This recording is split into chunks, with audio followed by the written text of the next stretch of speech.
Hello guys story में दिखाए गए सब कैरेक्टर और जगह इमेजिनेशन है। कल्पनिक रूप से एक स्टोरी इमेजिनेशन है और स्टोरी को मनोरंजन के लिए बनाया गया है। इससे किसी भी भावनाओं और लोगों को ठेस नहीं पहुंचती है। चलो शुरू करते हैं स्टोरी। दिल्ली यूनिवर्सिटी इंडिया की सबसे बड़ी यूनिवर्सिटी। कई कई जगह से लोग यहाँ पर पढ़ने आते हैं और अपने साथ कुछ नई उम्मीदें के साथ आते हैं। यहाँ पर पढ़ना हर एक स्टूडेंट की ख्वाहिश होती है क्योंकि इस यूनिवर्सिटी की बात ही कुछ अलग थी। आइए शुरू करते हैं हमारी कहानी। निष्ठा एक अनाथ लड़की जिसकी जिंदगी में कोई भी नहीं है, ना ही कोई दोस्त, ना ही कोई और। 21 साल की लड़की अपने सपनों को उड़ान देने आई है दिल्ली यूनिवर्सिटी में। गोरा रंग दिखने में इतनी मासूम की जो देखे उसका दिल आ जाए, उसकी मुस्कान पर लोग दिल हार जाए। उसकी खूबसूरती की वजह से ही उसकी कोई भी दोस्त नहीं है क्योंकि वो इतनी ज्यादा खूबसूरत है। भले ही वो हमेशा इंडियन पहनती है लेकिन फिर भी वो सब लोगों की सेंटर अट्रैक्शन बन जाती है। उसकी वो काली गहरी आंखें और घनी पलकें जिस पर खालीपन और मासूमियत का पहरा है, और चेरी जैसे लाल लिप्स, गाल इतनी गुलाबी गुलाबी शर्मा चाई, कमर तक लहराते हुए काले घने बाल, उसका बदन इतना गोरा और इतना सॉफ्ट कि हल्की सी पकड़ भी दाग दे जाए। वो अपने पूरे स्कूलिंग और ग्रेजुएशन गर्ल्स कॉलेज में पूरी की थी और वहीं पर रह रही थी क्योंकि वो बहुत ही ज़्यादा तेज थी पढ़ाई में और उसे स्कॉलरशिप मिली थी जिस वजह से ही उसे अपनी पढ़ाई वहीं पर की थी। इस दिल्ली यूनिवर्सिटी की इकलौती स्टूडेंट थी जो सबसे हाई रैंकर में फर्स्ट सिलेक्ट हुई थी। यह कहना गलत नहीं होगा कि कॉलेज ने उसे खुद से स्कॉलरशिप ऑफर किया था और उसे बुलाया था क्योंकि वो एक ब्रिलियंट स्टूडेंट है। आए अब चलते हैं कॉलेज की और दिल्ली यूनिवर्सिटी में बस एक चीज़ फेमस है, द फोर एवर। ये दिल्ली यूनिवर्सिटी की फेमस और यूनिक ग्रुप जो सबकी दिल और जान में बसती है। सब लोग इन्हें जितना पसंद करते हैं उतने ही इनसे डरते हैं। इन लोगों ने इसी यूनिवर्सिटी से अपने कई साल गुजार दिए हैं और अभी यही लोग एमबीए के सेकंड ईयर में हैं। आइए जानते हैं कि उनके ग्रुप में कौन कौन है और उन लोगों का स्वभाव कैसा है। शुरू करते हैं इस ग्रुप की जान और इकलौती ऐसी लड़की जो इन तीन लड़कों के करीब है, वो है आयु दीवान। आयु दीवान 5.6 इंच हाइट, गोरा रंग, खूबसूरत आंखें, उनके बाल उनके कंधे तक है जिसको इन्होंने ब्राउन कलर के किए हुए हैं। दिखती है तो ये बहुत खूबसूरत, लेकिन हम कभी भी ये लड़कियों जैसी तैयार नहीं होती जिस वजह से ही इनकी खूबसूरती छुपी रहती है, लेकिन फिर भी ये सबसे अलग दिखती है। अर्नव और रीशिता दीवान की इकलौती बेटी। इनका परिवार मुंबई में रहता है, ये पढ़ाई के लिए दिल्ली आई हुई है। इनके पापा एक बहुत बड़े बिजनेसमैन हैं। हमारी आयु सिर्फ नाम की ही लड़की है, बाकी उसकी हरकतें बिल्कुल लड़कों जैसी हैं। लड़कों को परेशान करना, उन्हें गाली देना, उन्हें तरह तरह से टॉर्चर करना उन्हें बहुत पसंद, ये सब लिमिट से करती हैं।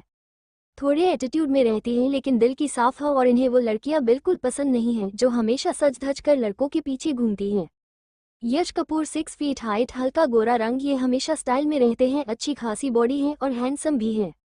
ये कार्तिक और माया कपूर को इकलौते बेटे हैं। उनके पापा की एक बड़ी एक्सपोर्ट एंड इम्पोर्ट की कंपनी है। ये भोपाल के रहने वाले हैं। ये बहुत ही मनमौजी और खुशमिजाज इंसान हैं, हमेशा ही हर लड़की से फ्लर्ट करते रहते हैं। कॉलेज में ऐसी कोई लड़की अभी तक नहीं है जिसके साथ इसने फ्लर्ट नहीं किया है, लेकिन अगर कोई लड़की इन्हें भाव देना स्टार्ट कर दे तो वो उसे एक झटके से लात मार कर चली आती है क्योंकि यह किसके साथ भी सीरियस नहीं है। इनके ग्रुप में सबसे ज्यादा मस्ती यही करते हैं। कृष मेहरा 6 फीट हाइट, हल्का सा वाला रंग, उम्र 22, 6 पैक एब्स, दिखने में हदसम। प्रदीप और रानी मेहरा के एक लोटे बेटे। इनके पापा का शोरूम का बिजनेस है और हर जगह उनके कार शोरूम के ब्रांचेस हैं। ये जयपुर के रहने वाले हैं। यह अपने दोस्तों से बहुत प्यार करते हैं, सबके बारे में हमेशा सोचते हैं। ये थोड़े शांत स्वभाव के हैं लेकिन फिर भी सबके साथ मस्ती करने में पीछे नहीं हटते और इनका एक लड़की से प्यार है लेकिन ना ही वो उसे कह पा रहे हैं, नहीं किसी को उसके करीब जाने दे रहे हैं और इस बारे में उनका दोस्तों को भी नहीं पता। यह इनका सीक्रेट लव है। अब जानते हैं हमारी कहानी के हीरो निहाल सिंघानिया के बारे में। निहाल सिंघानिया सम्राट और नम्रता सिंघानिया के बड़े बेटे। सिंघानिया पूरे वर्ल्ड में डायमंड बिजनेस के लिए फेमस है और ये दिल्ली यूनिवर्सिटी के सबसे पावरफुल ट्रस्टीज में से एक है। सम्राट सिंघानिया और नम्रता सिंघानिया दोनों ही बहुत ही ज्यादा दयालु और खुश मिजाज इंसान हैं। उनको लोगों की मदद करना बहुत पसंद है। इनका एक बेटा जो निहाल सिंघानिया और दूसरा बेटा जो प्रतीक सिंघानिया, जो इसी कॉलेज में जोड़ 2 सेकंड ईयर में पढ़ता है। निहाल गोरा रंग, perfect body shape, 8 pack app style से कटे हुए बाल, गहरी भूरी आंखें, इनके एक मुस्कान से लड़कियां घायल हो जाती। 6.2 इंच हाइट, उम्र 22 साल। इनका नेचर कभी शांत तो कभी एरोगेंट तो कभी सिंपल। यू सिचुएशन में अपने असली अवतार दिखाते हैं, आंखों से ही सामने वाले की दिल की बात समझ लेते हैं।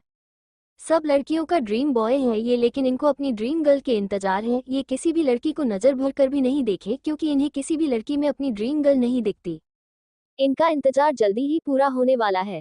इन चारों की दोस्ती कॉलेज के पहले दिनों से शुरू हुई थी, आज से करीब 6 साल पहले। अपने स्कूलिंग खत्म करके यहाँ आए थे अपनी जिंदगी की नई शुरुआत करने। फिर एक दूजे से मुलाकात हुई और जान पहचान हुई, फिर दोस्ती। इन सब की दोस्ती दिन पर दिन बढ़ती गई और ये लोग इतने पक्के दोस्त हैं कि एक दूसरे के लिए जी भी सकते हैं, एक दूसरे के लिए मर भी सकते हैं और कुछ कर गुजर भी सकते हैं। कॉलेज में सब लोग इन लोगों की दोस्ती की कस्में खाते हैं। ये लोग ना ही अच्छे हैं ना ही बुरे हैं, ये सब लोग अमीर फैमिली से बिलोंग करते हैं, लेकिन आप ना ही इन्हें अमीर बाप की बिगड़ी हुई औलाद कह सकते हैं और ना ही इन्हें दयालु और अच्छा इंसान कह सकते हैं। ये सब ऐसे मिक्सड कैरेक्टर में से हैं जिसे जान पाना सबकी बस की बात नहीं है। ये सबको परेशान करते हैं, लेकिन एक हद तक सबकी हेल्प करते हैं, वो भी एक हद तक। लेकिन ये कभी किसी को नहीं जताते हैं कि ये उनकी हेल्प कर रहे हैं, और जो लोग भी यह जानते हैं ये सब उनका मुंह बंद करवा देते हैं। ये सब अलग अलग शहर से आए हैं, सिर्फ निहाल दिल्ली का ही रहने वाला है, लेकिन इनका बगला कॉलेज से काफ़ी दूर है। ये चाहे तो आराम से कॉलेज से घर आ जा सकते हैं, लेकिन यह अपने सब दोस्तों के साथ हॉस्टल में रहना पसंद करते हैं। गर्ल्स हॉस्टल में आयु दीवान का इकलौता कमरा है। ये कमरा तो 2 लोगों का है, लेकिन कोई भी लड़की आयु के साथ रहने का रिस्क नहीं उठाना चाहती, क्योंकि वह कब क्या कर जाए किसी को भी नहीं पता। और आयु को भी लड़कियों से चिढ़ होती थी, जिस वजह से वो भी खुश थी कि कोई उसके साथ नहीं रहता था। वहीं दूसरी तरफ बॉयज हॉस्टल, जो गर्ल्स हॉस्टल के साइड में ही है, उसे हॉस्टल के सबसे ऊपर सिर्फ 4 कमरे हैं। ये लोग तो 3 हैं, लेकिन इन्होंने 4 कमरे अपने नाम करवाए हैं, जिससे कोई भी इनका प्राइवेसी को डिस्टर्ब नहीं कर सके। और उनकी और भी वजह है जो आपको बाद में पता चलेगी। हॉस्टल के एक कमरे में 2-2 लोग रहते थे, लेकिन यह एक कमरे में ही एक जन रहते हैं। इस बारे में कोई नहीं कुछ नहीं कह सकता कि उनकी यह निहाल ने करवाया है, और निहाल का ताकत इस कॉलेज में हर कोई जानता है। ये तो सबका पहचान और सबके बारे में थोड़ा बहुत बताना हो गया। कल से हम अपनी कहानी शुरू करेंगे। दिल्ली यूनिवर्सिटी। सुबह का वक्त करीब 10 बजे एक लड़की दिल्ली यूनिवर्सिटी के सामने बड़े से गेट पर खड़ी थी। उस लड़की ने एक ब्लैक कलर की पटियाला सलवार सूट पहनी हुई थी। अपने बालों को खुला छोड़ा हुआ था, कानों पर छोटे छोटे झुमके, आंखों में गहरा काजल, हाथों पर घड़ी और एक हाथों पर चूड़ियां, पैरों में सिंपल सी ब्लैक कलर की हील। अपने हाथों में 2 बड़े बड़े बैग लिए खड़ी थी और सामने पूरे कैंपस एरिया को देख रही थी। तभी वॉचमैन उसके पास आकर बोल, बेटी आप यहाँ पर नई एडमिशन हो क्या? तो वो लड़की अपना सर हमें हिला देती है। वो वॉचमैन तो उस लड़की को देखते रह जाता है। उसकी मासूमियत, उसकी खूबसूरती एक पल में ही किसी को पागल बना दे। वो वॉचमैन तो उसे देखने में ही खो जाता है। तभी वो लड़की अपनी धीमी आवाज में बोली, गर्ल्स हॉस्टल किस तरफ है, हमें बता सकते हैं? उसकी इतनी मीठी और सुरीली आवाज़ सुनकर वो वॉचमैन तो कहीं खो ही गया। तभी वो लड़की फिर से बोली, बता सकते हैं हॉस्टल कहाँ है? उसकी आवाज़ सुनकर वो वॉचमैन अपने होश में आता है और उसे गर्ल्स हॉस्टल की तरफ इशारा करता है। वो लड़की वहाँ से गर्ल्स हॉस्टल की तरफ चली जाती है। वही वो वॉचमैन उसे एकटक देखे जा रहा था। जब तक वो लड़की उसके आंखों के सामने से उझल नहीं होगी, वो लड़की जाकर हॉस्टल के सामने रुकती है और देखते हैं कि वार्डन का रूम किस तरफ है, और उसी तरफ चली जाती है और वार्डन को मिलती है। उसे हॉस्टल का वार्डन का नाम है सपना मिश्रा। ये 40 साल की औरत है, बहुत ही ज़्यादा स्ट्रिक्ट। तभी वो लड़की उनके सामने जाकर बोली, हमारा इस कॉलेज में एडमिशन हुआ है और हमने हॉस्टल के लिए भी अप्लाई किया था और अप्रूव भी हो गया है, आप हमें हमारा कमरा दिखा सकते हैं? उसकी इतनी मीठी आवाज सुनकर वह वेडन उसे देखने लगी और वह वार्डन भी उसे देखते रह गई और उसे देखने में इतना खो गई कि अपने पौधे पर जो वह पानी डाल रही थी वह उसके कपड़ों पर ही गिर गया और उसके कपड़े भीगने लगी, लेकिन उसे पता ही नहीं चला। तभी वह लड़की जल्दी से उसके पास आकर उनके हाथों से उसे लेकर साइड में रखती है और उन्हें देखते फिर बोली, आप ठीक है? तो वो वार्डन एंड होश में आती है और उसे देखकर बोली, बेटा तुम्हारा नाम क्या है? तो वह लड़की उन्हें देखते हुए बोली, निष्ठा। वो वेडन मुस्कुराते हुए बोली, तो तुम हो वह जिसे कॉलेज में जिसे स्कॉलरशिप ऑफर की थी और तुम्हें हॉस्टल में भी फ्री में रहने के लिए दिया गया था? निष्ठा अपना सर हमें हिला देती है।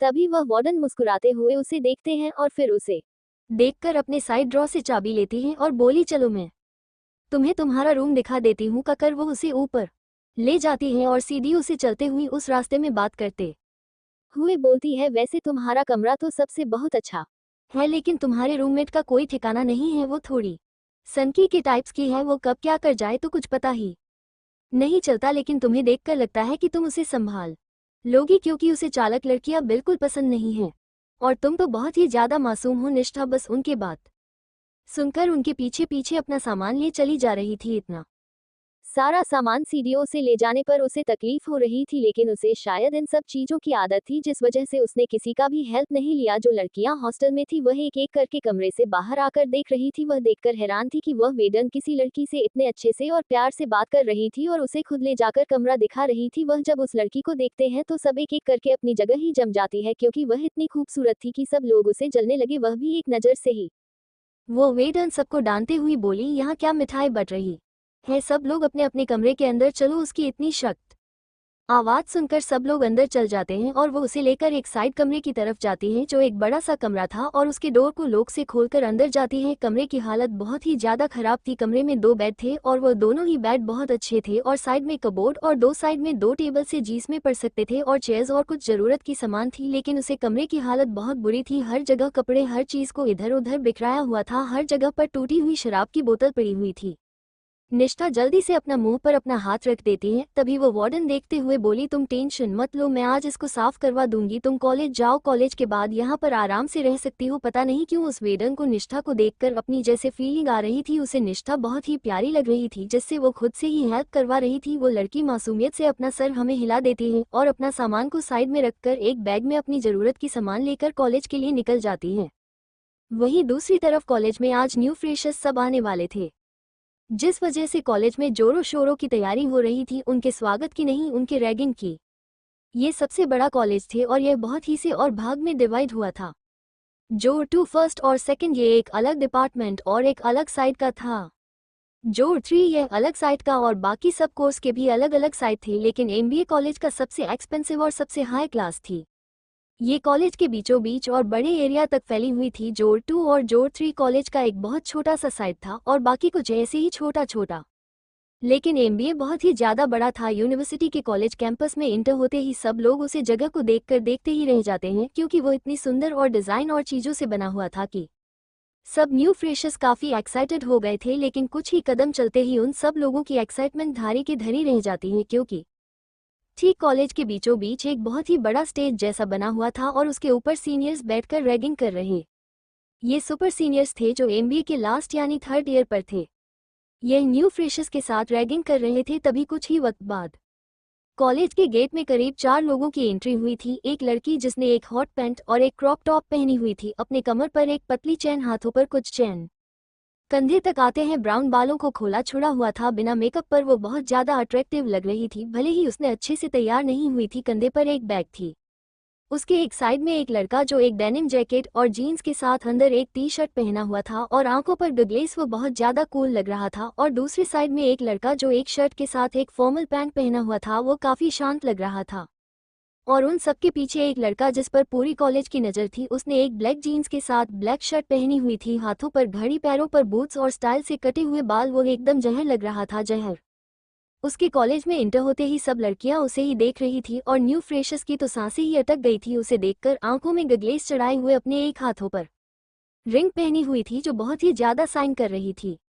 सबके अंदर आते ही कॉलेज का माहौल ही बदल जाता है। वो सीनियर्स उसे जगह से वो सही साइड हट जाते हैं और वो चारों जाकर वहीं पर बैठ जाते हैं। तभी आयु खड़े होते हुए बोली, अरे आप लोगों को तो पता चल ही गया होगा कि यह 4 कौन है, तो मैं बात क्या करूं। हाँ तो मैं क्या कह रही थी, हमारी आयु खड़े होते हुए बोली, चलो तो नए नए नमूनों शुरू हो जाओ। कहकर वो एक लड़का जो चंपू लग रहा था उसे बुलाती है। वो लड़का अपना सर नीचे के जाकर खड़ा हो जाता है। तो आयु बोली, तो लिलू चंपू तुम्हारा नाम क्या है। तो वो लड़का बोला, प्रीत। तो आयु हंसते हुए बोली, अरे प्रीत या प्रीति, अच्छा तेरे मम्मी पापा शायद कंफ्यूज हो गए होंगे। अच्छा छोड़ दो, जरा प्रीति बन के तो दिखा, लड़कियों जैसे कमर मटका कर वहां से यहाँ तक चल के तो दिखा। वो लड़का पहले तो मना करने की कोशिश करता है, लेकिन जब देखा है कि आयु उसे घूर कर देख रही है तो वो जल्दी से यहाँ से वहां तक अपने कमर पर एक हाथ रखकर और एक दूसरा हाथ अपने होठों के पास रखकर चलकर जाता है। उसे देखकर आयु जोर जोर से सीप मारते हुए बोली, वाह वाह, तुम बिल्कुल प्रीति बन गई हैं प्रीत। वो लड़के को बहुत ही ज्यादा शर्म आ रही थी और अजीब भी लग रहा था। वो जल्दी से वहां से चला जाते ही वो चारों हंसने लगते हैं। निहाल की हंसी पर तो सब लड़कियां घायल ही हो रही थी।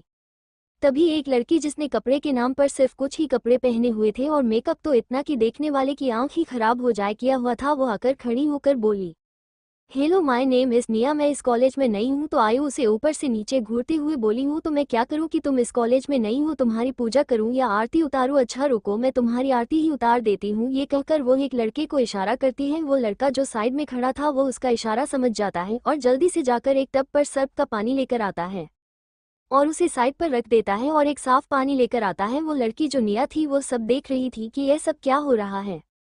तो आयु उसे देखते हुए बोली, आरती उतारने से पहले तुम्हें पहले नहाना होगा ना, तो तुम एक कम करो, इस शर्ब के पानी से पहले अपने मुंह को अच्छे से साफ करो ताकि उसके ऊपर जो इतना मोटा सा मेकअप का पर्दा चढ़ा है वो उतर जाए, उसके बाद साफ पानी से धो देना, फिर मैं तुम्हारे आरती करूंगी। वो लड़की चढ़ते हुए बोली, क्या हरकतें में ऐसा कुछ भी नहीं करने वाली है। कहकर वो जाने लगी तो साइड में दो लड़की आकर उसे पकड़ लेती हैं और जबरदस्ती उससे पहले उसे सर्फ के पानी से उसके मुंह को साफ करती है और फिर उसके मेकअप को धुलवा देती है। उसके बाद उसका चेहरा देखकर तो कोई भी डर जाता। वह बड़ी ही लग रही थी। तभी यश आतू के पास गया और उसके कंधे पर हाथ रखकर बोला, अरे आयु, मुझे लगा था कि यह लड़की बहुत खूबसूरत है, मैंने तो सोचा था मैं इसे डेट के लिए पूछूंगा, लेकिन इसकी यह रूप देखकर तो मेरा दिमाग ही खराब हो गया है। अरे बाबा, मैं क्या करूं, अच्छा हुआ तूने मुझे बचा लिया, नहीं तो मेरा क्या होता। कहकर वो एक डिस्गस्टिंग लोग के साथ निया को ऊपर से नीचे देखने लगा, जैसे उसे वो बहुत ज्यादा गंदी और डर्टी लग रही थी। आयु वही यश की बात सुनकर उसे घूर के देखी है, फिर उसके पेट पर एक मुक्का मार देती है और फिर वो सब हंसने लगते हैं। फर्स्ट एनकाउंटर अब आगे, पहली मुलाकात आई और बाकी सब मिलकर ऐसे ही सब लोगों की रैगिंग कर रहे थे। तभी कुछ देर में एक लड़की जिसने ब्लैक कलर का सलवार सूट पहना था, आप सबको तो पता चल गया होगा कि यह हमारी हीरोइन निष्ठा है। वो कॉलेज में इंटर करती है। उसे देखकर सब लड़के तो सांस लेना ही भूल जाते हैं, कई लड़के तो एक दूसरे से टकरा गए उसे देखकर। वही निष्ठा बिना किसी से कहे कुछ चुपचाप सीधे चली जा रही थी। तभी उसने देखा कि सामने कुछ लोगों की रैगिंग हो रही है। उसे देखकर वो बहुत ज्यादा डर गई थी। उसे इन सब चीजों के बारे में सुना था, लेकिन वो गर्ल्स स्कूल में थी और वहाँ सब लड़कियों से जलती थी और कुछ उन्हें परेशान भी करती थी, जिसे सोचते ही उसे बहुत ज्यादा डर लगने लगा।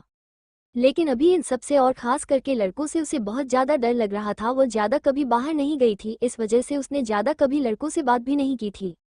वह अपने कदम को धीमी करके धीरे धीरे से चल रही थी। तभी आयु की नजर उस पर पड़ती है। आयु उसे देखकर देखती ही रह जाती है।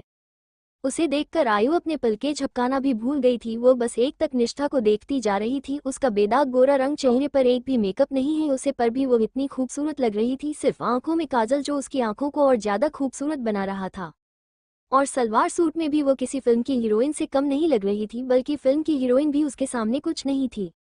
तभी आयु अचानक से होश में आती है और उसकी तरफ अपनी उंगली बढ़ाते हुए बोली, वह लड़की सलवार सूट वाली, इधर आओ। कहकर वह उसी तरफ देखने लगी। वही निष्ठा चौंक चुकी थी कि उसे ही बुलाया जा रहा था, कि उनकी कॉलेज में सिर्फ वही लड़की है जिसने सलवार सूट पहना था। वह बहुत ही ज्यादा डर गई थी। वही सब लड़कियों से घूर घूर कर देख रही थी, क्योंकि सबने स्टाइलिश कपड़े पहने हुए थे और ब्रांडेड भी, लेकिन यह एक सिंपल सी सलवार सूट पहनी हुई थी, जिससे सब लड़कियां घूर कर देख रही थी और उसकी खूबसूरती से तो बहुत लड़कियां जल रही थी। निष्ठा अपने धीरे धीरे कदम से उनके सामने जाकर खड़ी हो जाती है। आयु उसे देखते हुए बोली, हाँ तुम अपना नाम बताओ। वो धीरे से अपना नाम बोलती है, निष्ठा। वही यश और कृष दोनों तो बस एक टक निष्ठा को चेहरे को देखे जा रहे थे। उसके चेहरे पर वो मासूमियत, वो चमक, वो सॉफ्टनेस उन्हें बहुत ज्यादा अट्रैक्ट कर रही थी उसकी तरफ। वही निहाल जो दूसरी तरफ मुंह करके बैठकर अपने फोन चला रहा था, उसके कानों में जब निष्ठा की इतनी मीठी आवाज आई, उसे उसके आवाज सुनकर अपने दिल धड़कते हुआ महसूस हुआ। वह झट से पीछे पलट जाता है और उसकी नजरें निष्ठा की नजरों से मिल जाती। निष्ठा आयु को ही देख रही थी, लेकिन आयु तब जाकर चेयर पर बैठ जाती है, जिससे निष्ठा की नजरें सीधे जाकर निहाल के नजर से मिल जाती है। वह दोनों ही एक दूसरे के नजरों में कुछ पल देखने लगते हैं। निष्ठा जल्दी से अपना पलके झुका लेती है। आयु उसे देखते हुए बोली, हाँ तो तुम्हारा नाम निष्ठा है, और तुम्हारा पूरा नाम तो बताओ। तभी निष्ठा धीरे से बोली, मेरा नाम निष्ठा है। तभी उनके साइड में खड़ा एक सुपर सीनियर जो थर्ड ईयर में थे, वह हंसता हुआ बोल, अरे तुम्हारा नाम निष्ठा है, लेकिन आगे तो कुछ होगा या तुम्हें पता ही नहीं है कि तुम्हारे माँ बाप कौन है। वही निष्ठा जब उसके बात सुनती है तो उसे बहुत ज्यादा बुरा लगता है, क्योंकि वो एक अनाथ है, उसे अपने माँ बाप के बारे में कुछ भी नहीं पता था। वही उस लड़के की बात सुनकर सब लोग हंसने लगते हैं। निहाल तो बस एक टक निष्ठा को देखे जा रहा था। वही आयु को बिल्कुल भी उस लड़के की बात अच्छी नहीं लगी। वो उस लड़के को घूरते हुए बोला, अरे भाई तुम्हें क्या जल्दी मच रही है, तुम अपना मुंह बंद करो या मैं करवा दूं। वो सीनियर एकदम से चुप हो जाता है, क्योंकि वो सीनियर है, लेकिन कॉलेज में सबसे ज्यादा फॉर एवर ग्रुप की चलती है, ये सबको पता है। तभी क्लास की बेल बज जाती है और वो सब सीनियर्स उन्हें वहां से जाने का इशारा करती हैं और वो सब जल्दी से चली जाती है। निष्ठा भी अपनी आंखों में जो आंसू आ गए थे उसे छुपाकर वहां से चली जाती है। वही वो चारों भी अपने क्लास में चल जाते हैं। वो चारों ही बहुत अच्छे स्टूडेंट्स हैं, जहां निहाल को जीनियस के नाम से जाना जाता था, क्योंकि वो हर सब्जेक्ट में टॉप करता था और उसके साथ ही हर चीज का सॉल्यूशन उसके पास होता था, जिस वजह से उसे जीनियस माना जाता था। वही यशायो और कृष ये सब भी काफी अच्छे पढ़ते थे। ये लोग साल भर मौज मस्ती में बिता देते थे, लेकिन आखिर में यह इतने मार्क ले आते थे कि सब लोग हैरान हो जाते थे कि यह सब इतने अच्छे मार्क कैसे ले आते थे। लेकिन सच तो यही है कि यह सब काफी अच्छे थे पढ़ाई में, लेकिन कभी यह कॉलेज में बुक खोलते हुए भी नहीं दिखाई देते थे। लेकिन क्लास के वक्त प्रोफेसर के बात को जरूर सुनते थे टीयर्स ऑफ जॉय। वहीं दूसरी तरफ निष्ठा को अपनी क्लास नहीं पता थी क्योंकि वो इस जगह पर नई थी और वो सब न्यू स्टूडेंट चले जा रहे थे, वो इस तरह की चली जा रही थी। तभी एक लड़की जिसका नाम सिया था वो निष्ठा के पास आकर उसके कंधे पर हाथ रखती है। उसे लड़की ने एक फ्रॉक पहना हुआ था जो उसके घुटनों तक ही था। वो निष्ठा को देखते हुए बोली है, तुम्हारा नाम क्या है? निष्ठा मुस्कुराते हुए बोली निष्ठा, और वो लड़की बोली मेरा नाम सिया है, तुम न्यू हो? तो निष्ठा अपना सर ना सर हमें हिला देती है। तो वो लड़की बोली मैं भी। चलो मुझे नहीं पता कहाँ पर हमारे क्लास से किसी से पूछते हैं। तो वो अपना सर हमें हिला देती हैं। वो किसी अनजान से ज्यादा बात नहीं करती, भले ही वो लड़की हो, लेकिन सिया अपने से आकर बात करी थी और उसे भी हेल्प की जरूरत थी अभी एक क्लास ढूंढने में, जिस वजह से वह भी उसे हाँ कह देती हैं। फिर वो दोनों नोटिस बोर्ड की तरफ चले जाते हैं और जहाँ पर क्लास का डायरेक्शन थी उसे तरफ जाकर क्लास के अंदर चले जाते हैं। निष्ठा के अंदर आते ही सब लोगों की नजर उससे ही घरे जा रही थी। तभी क्लास पर एक मैम एंट्री करती है। इस मैम का नाम है रूही मैम। वो सब स्टूडेंट को देखकर बोली, हेलो स्टूडेंट, मेरा नाम है रूही, मैं आप सबकी इंग्लिश की प्रोफेसर हूँ। आप सब मुझे एक एक करके अपना इंट्रोडक्शन दीजिए। तो पहले बेंच से सिया उठकर बोली, hello ma'am, my name is Siya Sehgal, मैं कोटा से यहाँ पर आई हूँ एमबीए करने, एक अच्छा सा जॉब करने। उसके बाद एक एक करके सब लोग अपना इंट्रोडक्शन देने लगते हैं। फिर निष्ठा की बारी आती है। पहले बेंच पर सिया के साथ निष्ठा ही बैठने वाली थी, लेकिन कुछ और लड़कियां तभी बैठ जाती हैं। सिया उन सब से लड़ाई करती है निष्ठा के बैठने के लिए, लेकिन निष्ठा किसी से बिना कुछ कहे सीधे पीछे जाकर बैठ जाती है। निष्ठा अभी खड़ी होकर अपना नाम बोलती है कि मेरा नाम निष्ठा है। तो मैम उसे देखते हुए बोली, हाँ तो आपने कोई सरनेम होगा ना? तो वो अपना सरनामे हीला दकर बोली, नो मैम, मैं एक अनाथ हूँ। उसकी बात सुनकर कुछ लोग उसे सहानुभूति की नजरों से देखते हैं और कुछ लोग उसे घिन भरी नजरों से। वही रूही मैम उसे देखकर बोली, वह तो तुम वही हो जिसे कॉलेज ने यहाँ पर अपनी तरफ से स्कॉलरशिप देकर बुलाया है। तो निष्ठा अपना सर हमें हिला देती है। उसकी बात सुनकर पूरे क्लास पर सन्नाटा हो जाता है, क्योंकि किसी को भी नहीं पता था कि निष्ठा वही लड़की है जिसे कॉलेज ने अपनी तरफ से स्कॉलरशिप देकर बुलाया है, क्योंकि उसने दिल्ली में टॉप किया था। तभी रूही सबको देखते हुए बोली, मिलिए, यह है दिल्ली की टॉपर मिस निष्ठा, ये बहुत अच्छी स्टूडेंट है। फिर वो मुस्कुराते हुए निष्ठा को बैठने के लिए कहती और बाकी सबका इंट्रोडक्शन लेने लगती है। ऐसे ही आज सब बच्चों का इंट्रोडक्शन होता है और कुछ क्लासेस नहीं होते। वहीं दूसरी तरफ कैंटीन में आयु, कृष, यश और निहाल बैठकर कॉफी पी रहे थे और आपस में बातें कर रहे थे। तभी आयु चिढ़ते हुए बोली, पता है मेरा वेडिंग का कॉल आया था कि आज मेरे रूम में एक लड़की रहने आने वाली है। मेरा तो सुनकर ही दिमाग खराब हो गया है कि कौन आ रही है। तो यश मुस्कुराते हुए बोला था, तुम्हारा क्या जाता है, लड़की की ही तो सामत आई होगी कि उसे तुम्हें झेलना होगा। तो आयु उसके पैर पर अपना पर मरते हुए बोली, तुम तो चुप ही करो। तभी निहाल मुस्कुराते हुए अपने एक पैर पर एक पैर चढ़ाते हुए आयु को देखते हुए बोला, तो तू उसे अपने कमरे से भगा देना। तो आयु बोली, हाँ सोच तो यही रही हूँ, कुछ नया प्लान रेडी करने के लिए पहले देखूं तो कि वो कैसी है, उसके बाद कैसे भगाऊंगी वो सोचूंगी। फिर सब लोग हंसने लगते हैं और ऐसे ही बातें कर कर खाना खाने लगते हैं।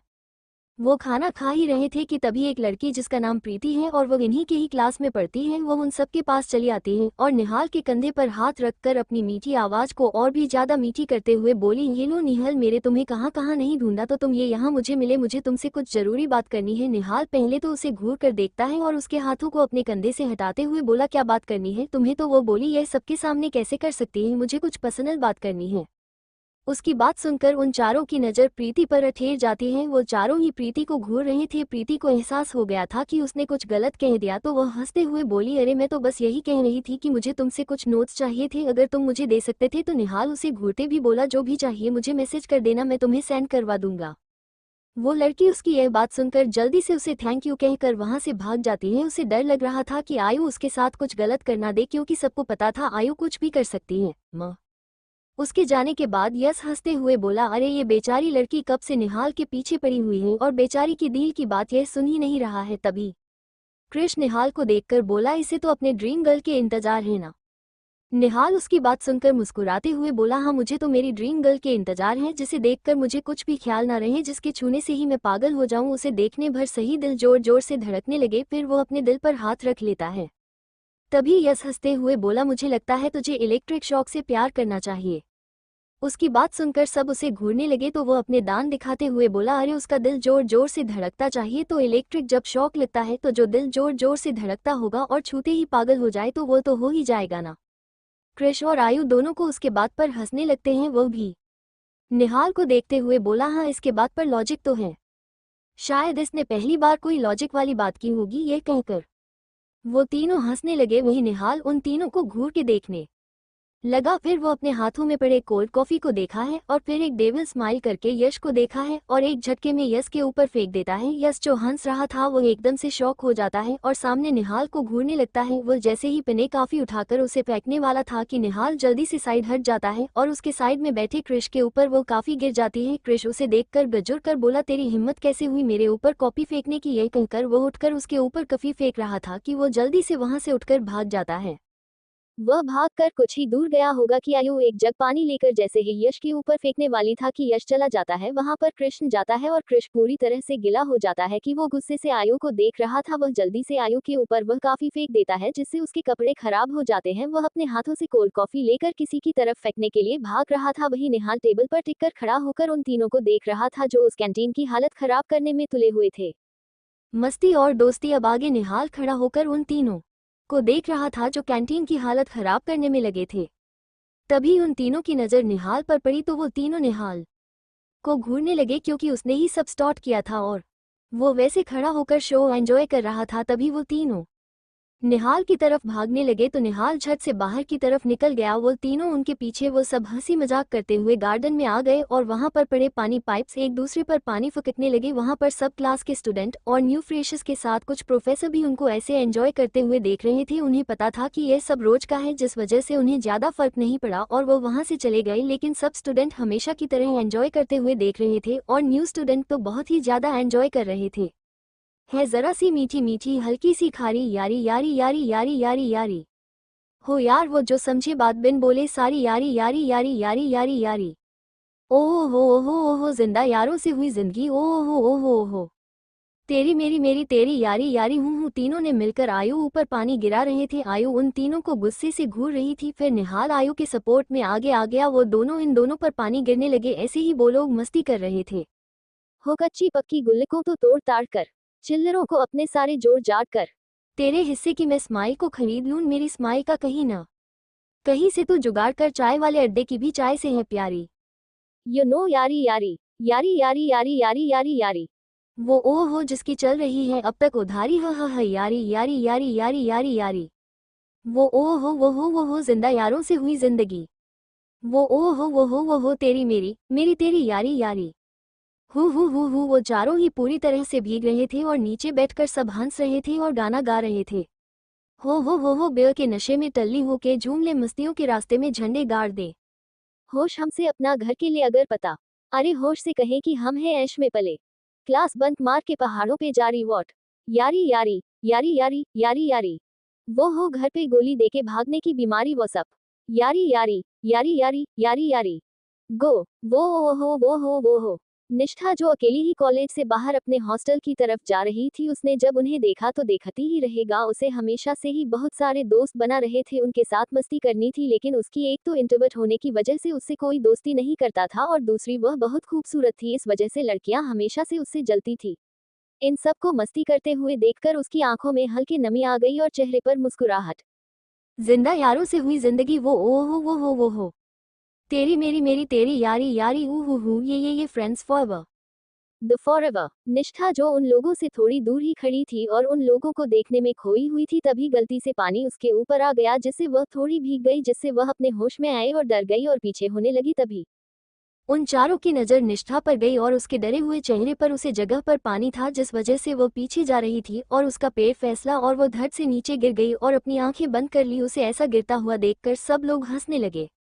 दर्द की वजह से निष्ठा ने अपनी आंखें बंद कर ली और उसके आंखों से कुछ बूंद आंसू गिर गई। तभी आयु जो सब लोगों के हंसने से सब लोगों को घूर कर देख रही थी, वो अपने कदम बढ़ाकर निष्ठा के पास गई।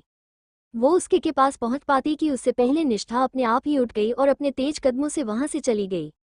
निहाल की नजरें निष्ठा के ऊपर ही थी और उसके मासूम चेहरे पर उसे निष्ठा को देखकर बहुत ही अच्छी फीलिंग आ रही थी और उसका दिल भी जोर जोर से धड़क रहा था और उसको ऐसे भीगे कपड़ों में देखकर उसका गला ही सूखने लग गया था। वो इतने ज्यादा अट्रैक्टिव लग रही थी, वो भी इतनी सिंपल में। उसके जाने के बाद वह चारों भी अपने अपने हॉस्टल रूम के लिए निकल गए। कुछ देर बाद निष्ठा अपने हॉस्टल रूम में अपने कमरे में आई और देखी कि उसे कमरे को अच्छे से साफ कर दिया गया था। वो जल्दी से अपने कपड़े लेकर बाथरूम में चली गई जो इसी रूम में था, क्योंकि एक बहुत बड़े कॉलेज का हॉस्टल है और यहाँ पर सब चीज से काफी अच्छी है और इसी के साथ शान बड़े रूम में बाथरूम होते थे। और अगर कुछ जगह नहीं होते तो 3-4 रूम मिलकर एक वॉशरूम उसे कर सकते थे, लेकिन इन लोगों का रूम बड़ा था जिस वजह से इस रूम पर वॉशरूम है। वो जल्दी से नहा धोकर फ्रेश होकर एक टॉप और एक हाफ पैंट पहन लिया था। वो जब अकेली रहती थी तो ऐसे कपड़े पहन लेती थी क्योंकि ये सब कपड़े उसे उसके एक मैम खरीद कर दी थी। निष्ठा ने अपने बालों को एक बन में बनाया हुआ था और उसे पर टॉवल लपेटा हुआ था क्योंकि उस पर से पानी गिर रहा था। वो वैसे ही अपने कमरे को सजाने लग गई। वो हर चीज को सलीके से रख रही थी, टेबल पर बुक्स, वहां पर साइड आलमारी में उसके कुछ कपड़े और उसके साथ ही उसके कुछ और बुक्स और उसकी जरूरत के सामान साइज करके रख रही थी। तभी अचानक से कमरे का दरवाजा एक तेज आवाज से खुला जिससे निष्ठा एकदम से डर गई और उसके हाथों में पकड़ा हुआ बुक नीचे गिर गया। वो दरवाजे की तरफ देखती है तो वहां पर भीगी हुई आयु खड़ी थी, जिसे देखकर वो थोड़ी और डर गई थी। उसने देखा था कि आयु उसे लड़की को परेशान कैसे कर रही थी, पर उसने भी जब उसका नाम पूछा था और बाकी सब लोग जैसे थे उसे डर लग रहा था। आई जब अपने सामने निष्ठा को देखते हैं तो देखते रह जाते। इस रूप में भी निष्ठा इतनी खूबसूरत लग रही है कि आयु की आंखें उसे पर थम ही गई हैं। बुक गिरने की आवाज पर आयु अपने होश में आई और दरवाजा बंद करके उसके पास चलकर आयु से देखते हुए अपने हाथ बांधकर उसे बोली, हो तो तुम मेरी न्यू रूममेट हो। जब निष्ठा ये बात सुनती है तो वो और भी ज्यादा डर जाती है क्योंकि उस आयु के साथ रहना ये सोचकर ही उसे पसीने आने लगे। तभी आयु उसके कंधे पर हाथ रखते हुए बोली, अच्छा है तो मेरे साथ एडजस्ट कर लोगी। कहकर वो सीधे वॉशरूम में चली गई और उसके जाते ही निष्ठा बेड पर बैठ गई और गहरी गहरी सांस से लेने लगी। उसे बहुत ज्यादा डर लग रहा था। वो जैसे तेजे अपने को आपको संभालती है और बेड पर बैठ जाकर अपने बुक खोलकर पढ़ने लगती है। वही कुछ देर बाद आयु फ्रेश होकर एक सोर्स और क्रॉप टॉप पहनकर बाहर आती है। वो बेड पर पढ़ रही निष्ठा को देखते हैं और फिर जाकर अपने बेड पर लेट जाकर अपने कानों में ईयरफोन लगाकर गाने सुनने लगती हैं और साइड पर पड़े हुए चिप्स के पैकेट खोलकर खाने लगती। और आयु वैसे ही खाना खाते हुए और गाने सुनते हुए सो जाती है और कुछ देर में निष्ठा भी वहीं पर सो जाती है। रात के वक्त आयु का नींद खुलती है तो उसकी नज़र सीधे सामने बेड पर सो रही निष्ठा पर जाती है। वो सोई हुई इतनी मासूम लग रही थी कि आयु बस उसे एकटक देखे जा रही थी। वही बॉयज हॉस्टल के सबसे ऊपर फ्लोर पर निहाल अपने कमरे में बैठकर लैपटॉप पर कुछ काम किए जा रहा था। वह अपने पापा के काम में हेल्प करता था और कुछ जरूरी मीटिंग अटेंड करने जाता था, नहीं तो बाकी सब काम वो ऑनलाइन ही हैंडल कर लेता था। लेकिन आज वो अपने काम पर फोकस नहीं कर पा रहा था। उसे बार बार निष्ठा का वह मासूम चेहरा, उसके आंखों में दर्द और हल्की आंसू सब बेचैन कर रही थी। वह समझ नहीं पा रही थी कि यह लड़की एक ही दिनों में उसे इतना इफेक्ट क्यों कर रही थी। जब उसे और ज्यादा हैंडल नहीं हुआ तो वह वहां से खिड़की की तरफ चला गया और जाकर अपने साइड पॉकेट एक सिगरेट निकलता है और उसे जलाकर अपने होठों पर लगा लेता है और धुआं की कशी छोड़ते हुए खुले आसमान को देखकर सोचने लगता है, उसे उसे चांदनी रात में चांद में भी निष्ठा ही दिख रही थी, जिसे देखकर उसके फेस में एक स्माइल आ जाती है। क्रिश अपने बेड पर पड़े हुए अपने फोन में किसी की फोटो देख रहा था। इस फोटो को देखते हुए उसकी आंखों में चमक, होठों पर मुस्कान थी। वो उसे फोटो को बड़े ही ध्यान से देखे जा रहा था। ये किसी लड़की की फोटो थी जो लड़की बहुत ज्यादा खूबसूरत थी। उसके बाल उसके कंधे से थोड़े नीचे ही आ रहे थे, आंखों में हल्की काजल, होठों में लिपस्टिक। उसने एक फ्रॉक पहनी हुई थी जो उसके घुटनों के नीचे ही थी और वो उसे ब्लैक ड्रेस में बहुत ज्यादा खूबसूरत लग रही थी। वो उसे लड़की को देखकर फिर उसके फोटो को अपने सीने से लगाकर बोली, पता नहीं कि अब मैं तुम्हें अपने दिल की बात बता पाऊंगा, कब तुम्हें मैं अपनी बाहों में भर पाऊंगा, यह इंतजार मेरा कब पूरा होगा। वहीं दूसरे कमरे में यश गधे घोड़े बेचकर सो रहा था। उसे दुनिया की कोई भी फिक्र नहीं थी, न ही कोई टेंशन। आयु बस निष्ठा को देखे जा रही थी। तभी दरवाजे की नोक की आवाज से उसको होश आया। उसने तब देखा कि निष्ठा उठ रही है तो वो झट से अपनी आंखें बंद कर लेती है। निष्ठा जब दरवाजे की आवाज से उठी तो वह जाकर दरवाजा खोलती है। सामने एक लड़की खड़ी थी। उन्हें देखते हुए बोली, डिनर का टाइम हो गया है, चलो डिनर ले आओ और अपने कमरे में ही सब डिनर करते हैं, तो तुम दोनों भी कर लेना। कहकर वो चली जाती हैं। वही निष्ठा एक नजर आयु को देखते हैं जो अपनी आंखें बंद किए हुए थी। वो नीचे चली जाती है। उसके जाने के बाद आयु अपनी आंखें खोलकर उस दरवाजे को देखने लगती है। कुछ देर बाद उसे जैसे ही निष्ठा के आने की हलचल सुनाई देती है, वो झट से अपने आंखें बंद कर लेती है। वहीं निष्ठा अपने हाथों में 2 प्लेट लेकर आती है और टेबल पर रख देती है और वो धीरे से आयु के पास जाती है और उसे बुलाते हुए बोली, सुनिए, उठिए ही लो। वो कैसे उसे उठाए समझ नहीं पा रही थी तो आयु तब नींद से उठ गई और उठकर बैठ गई और उसे देखते हुए बोले, क्या हुआ? तो निष्ठा बोली, मैंने खाना लाया है, आपके लिए भी ले आई। आयु उसे देखने लगती है और वो टेबल से खाना ले लेती है और दूसरे हाथ से निष्ठा का खाना भी उसे देकर बोली, यहीं पर बैठो। तो निष्ठा उसी के बेड पर बैठ जाती है और वो दोनों ही खाना खाने लगती हैं।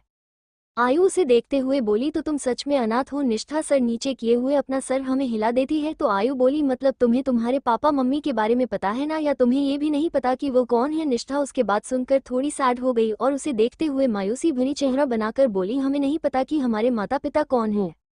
उसे इतना उदास देखकर आयु उसके कंधे पर हाथ रखकर बोली, ओके ज्यादा मत सोचो, अब खाना खाओ। कहकर वो खाना खाने लगी और फिर आयु से पूछ, तो तुमने अपनी स्कूलिंग कहाँ से की और ग्रेजुएशन? तो निष्ठा बोली, हमने लक्ष्मी गर्ल्स कॉलेज से की है। स्कूलिंग वही की थी और ग्रेजुएशन भी वही की थी। आयु उसे देखते हुए बोली, वो तो तुमने कभी कोई लड़का नहीं देखा? निष्ठा अपना से नीचे किया मना कर देती है। तो आयु बोली, कोई बात नहीं, यहाँ पर बहुत लड़के हैं, कोई अपने लिए भी पसंद कर लो। तो निष्ठा वैसे ही सर नीचे किए हुए खाते हुए बोली, हम यहाँ पढ़ाई करने आए हैं, बॉयफ्रेंड बनाने नहीं, और हमें ये सब पसंद भी नहीं है। निष्ठा और आयु अब तक निष्ठा और आयु थोड़ी थोड़ी बात करके खाना खा रहे थे। आयु निष्ठा से थोड़ी सॉफ्ट होकर बातें कर रही थी और आयु को निष्ठा बहुत पसंद आ रही थी क्योंकि उसके बातें बहुत ही ज्यादा मासूमियत भरी और प्यारी थी। खाना खाकर निष्ठा आयु का प्लेट जो साइड पर रखा हुआ था उससे ले लेती है। आयु उसे देखते हुए बोली, क्या कर रही हो तुम? तो निष्ठा बोली, हम नीचे दे आते हैं प्लेट। तो आयु बोली, छोड़ो यहीं पर रख दो, कोई आकर ले जाएगा। तो निष्ठा बोली, नहीं नहीं, हम जाकर रख कर आते हैं, कोई क्यों हमारे वजह से परेशान हो। कहकर वो चली गई। वहीं आयु अपने गोद में एक तकिया रखकर अपने दोनों गालों पर अपना दोनों हाथ रखकर निष्ठा के बारे में सोच रही थी। उसने आज से पहले इतनी मासूम लड़की नहीं देखी, जहां पर कोई किसी का एक काम भी नहीं करना चाहता। यहाँ पर बिना कुछ कहे निष्ठा आयु का काम कर रही है।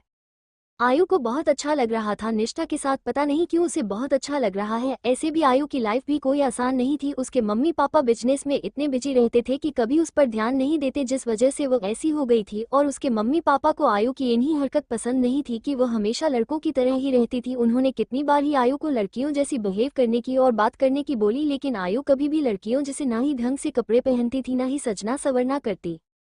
उसे एक तरफ से अपने मम्मी पापा से नफरत हो गई थी क्योंकि उनके मम्मी पापा को सिर्फ अपने बिजनेस स्टेटस और नाम के अलावा कुछ भी पसंद नहीं था, और जिस वजह से आयु बहुत अकेली हो गई थी। भले ही वो तीनों आयु को कभी अकेला नहीं छोड़ते थे, पर आयु को हमेशा हर चीज से प्रोटेक्ट करते थे, लेकिन फिर भी आयु का अकेलापन हमेशा से ही रहता था। उसे निष्ठा को देखकर एक तरह से अपने जैसे ही फीलिंग आ रही थी, क्योंकि भले ही आयु के पास सब कुछ हो, लेकिन वह भी तो निष्ठा की जैसी ही थी कि कोई नहीं था उसका सिवाय उसके दोस्त को। लेकिन निष्ठा को देखकर वह इतना तो समझ गई थी कि निष्ठा के लाइफ में कोई भी नहीं है, ना ही कोई दोस्त, नहीं कोई जानने वाला। कुछ देर बाद निष्ठा कमरे में आए। वो जब कमरे में आई उसकी आंखों पर आंसू थे। वो जल्दी से दरवाजा बंद करके बाथरूम में भाग गई। आयु उसे ही देख रही थी। उसे रोते हुए देखकर आयु बेचैन हो गई। वह अचानक से बेड से उठकर, लेकिन वह उसे कुछ कह पाती कि वो वहां से बाथरूम में भाग गई। कुछ देर बाद निष्ठा कमरे में आई। उसका चेहरा बिल्कुल लाल पड़ गया था और उसकी आंखें भी लाल थी और उसका चेहरा उतरा हुआ लग रहा था। तो आयु जल्दी से उसके पास गई और उसे देखते हुए बोले, निष्ठा क्या हुआ तुम्हें? निष्ठा उसे कुछ नहीं बोली और अपने बेड पर आ गई। आयु उसे घूरते हुए बेड पर आ गई और उसे देखते हुए थोड़े गुस्से में बोली, बताना क्या हुआ तुझे? उसकी गुस्से वाली आवाज सुनकर निष्ठा एक पल के लिए डर गई, फिर वो बोली, हम गए, और उसकी आंखों में फिर से आंसू आ गई। तो आयु उसके गाल पर हाथ रखकर बोली, अरे तू बता तो क्या हुआ? नित अपना सिसकते हुए बोली, फ्लैशबैक। निष्ठा जब खाने का प्लेट रखने कैंटीन में गई थी तब काफी सारी लड़कियां वहां पर बैठकर बातें कर रही थी। वो जब निष्ठा को देखते हैं तो इनमें से एक लड़की उसकी मजाक उड़ाते हुए बोली, देखो देखो, यह वही है ना बहन जी, आज कॉलेज चली गई थी चूड़ीदार पहनकर। कॉलेज कौन चूड़ीदार पहन कर जाता है?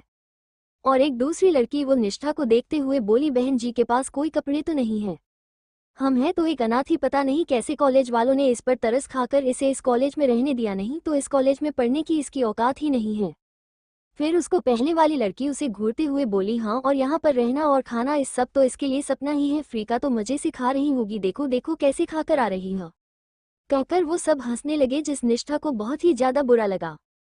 वो इस सब के बारे में आयु को बता रही थी। जैसे जैसे उसकी बात सुन रही थी उसे बहुत ज्यादा गुस्सा आ रहा था। वो गुस्से से खड़ी होकर बोली, इन लोगों की तो मैं इन लोगों का सिर ही फोड़ दूंगी, कुछ काम तो नहीं है, दिन भर मेकअप थोपती रहती है, चली आती है फालतू बात करने, कहकर उठकर जाने लगी। तो निष्ठा उसका हाथ पकड़कर बोली, आयु दी, आप गुस्सा मत कीजिए। जैसे ही निष्ठा के मुंह से अपने लिए दी सुनती है तो आयु अपनी जगह रुक जाती है और पलटकर निष्ठा को देखने लगती है। निष्ठा अपनी आंखों में आंसू लिए आयु को ही देख रही थी। आयु उसके करीब बैठ जाती है और उसे देखते हुए बोली, तुमने क्या बोला? तो निष्ठा थोड़ी डर गई और अपना सर नीचे किए हुए बोली, सॉरी, अगर आपको हमारी बात से बुरा लगा है तो मैं आपको नहीं रोकूंगी। निष्ठा को ये लग रहा था कि उसने जो आयु को रोक, आयु को पसंद नहीं आया। आयु फिर से बोली, तुमने मुझे क्या बुलाया? तो निष्ठा मासूमियत से उसे देखते हुए बोली, आयु दी। उसके मुंह से फिर से अपने लिए दी सुनकर आयु को बहुत ही ज्यादा खुशी हो रही थी। शायद इससे ज्यादा खुशी उसे कभी नहीं हुई। वो अपने घर की इकलौती बेटी है, ना ही उसके भाई और बहन है और ना ही उनके कोई और बड़े पापा, ये छोटा पापा की जिनके बच्चे हैं और जो भी कुछ रिलेटिव्स हैं उनसे आयु की बिल्कुल भी नहीं जमती, जिस वजह से उसे दी कहने वाले निष्ठा पहली है। तभी निष्ठा अचानक से अपने सर पर हाथ रख लेती है तो आयु थोड़ी घबरा जाती है और उस परेशानी भरी आवाज में बोली, क्या हुआ? तो निष्ठा बोली, मेरा सर दर्द हो रहा है। तो आयु बोली, हाँ होगा, नहीं इतनी देर से रो रही हो, अपना रोना बंद करो नहीं तो और भी ज्यादा सर दर्द होगा, कहकर वह उसे बेड पर अच्छे से लेट देती है। लेकिन निष्ठा का सर दर्द कम नहीं हो रहा था, जिस वजह से वह खुद निष्ठा के सर को अपने गोद में रख देती है और निष्ठा को अच्छे से लेटने के लिए कहती और हल्के हल्के हाथों से उसके सर का मसाज करती है, जिससे कुछ ही देर में निष्ठा सो जाती है। करीब रात के 12 बजे थे और आयु बे से ही निष्ठा का सर सहला रही थी। तभी उसे अपने खिड़की पर किसी के आने की आवाज आई। उसे पता था कि कौन लोग आए होंगे। तभी करीब 3 लड़के अपने धीमे कदमों से उसे कमरे के अंदर आए और वो तीनों सामने का नजारा देखकर चौंक गई। उन तीनों की आंखें ही बड़ी बड़ी हो गई, इतनी बड़ी कि वो बाहर आने के लिए तैयार थे। वो तीनों कोई और नहीं, निहाल, कृष और यश थे। वो अक्सर रातों में आते थे और यहाँ पार्टी करते थे, पर कभी कभी यह चारों लॉन्ग ड्राइव के लिए भी एक साथ निकल जाते थे। लेकिन आज एक तो इस कमरे को इतना साफ देखकर और दूसरा तो सामने का नजारा देखकर सामने आयु की गोद में निष्ठा कर रख सर लेती हुई थी और आयु उसके सर को अपने हाथों से सहला रही थी। निष्ठा सो चुकी थी। तभी निहाल सामने निष्ठा को जैसे ही देखता है तो उसका दिल फिर से जोर जोर से धड़कने लगता है। वो अपने दिल पर हाथ रख लेता है। उसके चेहरे पर एक गहरी मुस्कान आ जाती है, क्योंकि वो बहुत ही ज्यादा मासूम लग रही थी, पर इतनी प्यारी कि उसे पर अपनी नजर भी नहीं हटा सकता था वो। वही जब यश, सर, कृष की नजर भी निष्ठा पर पड़ती है, वो भी खो हो जाते हैं। आयु उन तीनों को ही घूरने लगती है। वो निष्ठा के सर को अच्छे से पिलो पर रख देती है और खुद उठकर उन तीनों को घूरते हुए बोली, क्या है? उसे ऐसे क्यों देख रहे हो? उसे नजर लगाने का इरादा है क्या? तो यश सबसे पहले अपने होश में आता है और जाकर आयु का सर पर अपना हाथ रखकर टच करते हुए बोला, अरे आयु, क्या हुआ? तुझे बुखार आया है या तेरा दिमाग खराब हो गया है? तो एक लड़की को अपने गोद में सर रखाकर उसका सर सहला रहा था। है भगवान, लड़कियों वाली हरकत तूने कब से करनी शुरू कर दी? मैं क्या करूं? कहकर वो बेड पर बैठ जाता है। वही उसकी आवाज धीमी थी, लेकिन फिर भी निष्ठा की नींद हल्की खुल रही थी, जिस वजह से वो करवट ले रही थी। आयु जब वो देखी है तो यश को घूरते हुए बोली, चल ऊपर चल, कहकर वो तीनों कमरे से बाहर चले आते हैं और ऊपर छत पर चले जाते हैं। तीनों चढ़कर छत के दीवार पर बैठ जाते हैं, जिससे वो पूरा कैंपस आसानी से देख सकते हैं। उसे रात के अंधेरे में वो जगह बहुत ही ज्यादा खूबसूरत लग रही थी। तभी यश फिर से बोला, अरे बोल, तो क्या तेरे अंदर किसी का आत्मा घुस गया है? तू ऐसा कैसे कर रही है? कृष भी उसका साथ देते हुए बोला, हाँ सच में, तूने लड़कियों जैसे हरकत करने कब से शुरू करती? निहाल आयु का साथ देते हुए बोला, अरे उसे परेशान करना बंद करो। और वो जाकर आयु के पास बैठकर उसके कंधे पर हाथ रखते हुए बोला, क्या हुआ? तो आयु सब बारे में सबको बता देती है कि कैसे निष्ठा की उससे बात हुई और निष्ठा ने उसके लिए खाना लाया और निष्ठा का रोना और उसका सर दुखना सब बता देती है। सब लोग उसकी बातें आंखें फाड़े सुन रहे थे, क्योंकि पहले तो आयु किसी की लड़की के बारे में इतनी प्यार से और अच्छे से नहीं बात करती और उसे निष्ठा की मासूमियत, उन लोगों को भी यकीन नहीं हो रहा था कि कोई सच में इतना मासूम है, वो भी इस जमाने में। वही निहाल के फेस में तो चमक थी सब सुनकर। वो जैसे जैसे निष्ठा के बारे में बातें सब सुन रहा था आयु के मुंह से, वैसे वैसे उसके दिल की धड़कन तेज हो रही थी, जिसे महसूस हो रहा था कि उसे कुछ हो रहा है। आयु सब बात खत्म करते हुए बोली, हाँ तो इसलिए ही मैंने उसके सर को अपने गोद में रख लिया था, जिस वजह से उसे जल्दी नींद आ जाए। तुम लोग ज्यादा कुछ मत सोचना, ओके? तभी यश उसके थोड़े करीब जाकर खड़ा हो गया और पहले उसके मुंह को सूंघने लगा। उसकी ऐसी हरकत देखकर सब उसे घूर रहे थे। तो यश बोल, अरे मैं पहले देख रहा हूँ कि तूने पी रखी है क्या? कृष यश के सर पर टकली मारते हुए बोला, अबे तूने क्या पी रखी है? हम सबने तो आज पिया ही नहीं, तो वह अकेली कैसे पिएगी? तुझे पता तो है वो अकेले नहीं पीती। तो फिर यश बोला, अरे अगर इसने नहीं पी तो पक्का ये लेस्बियन है।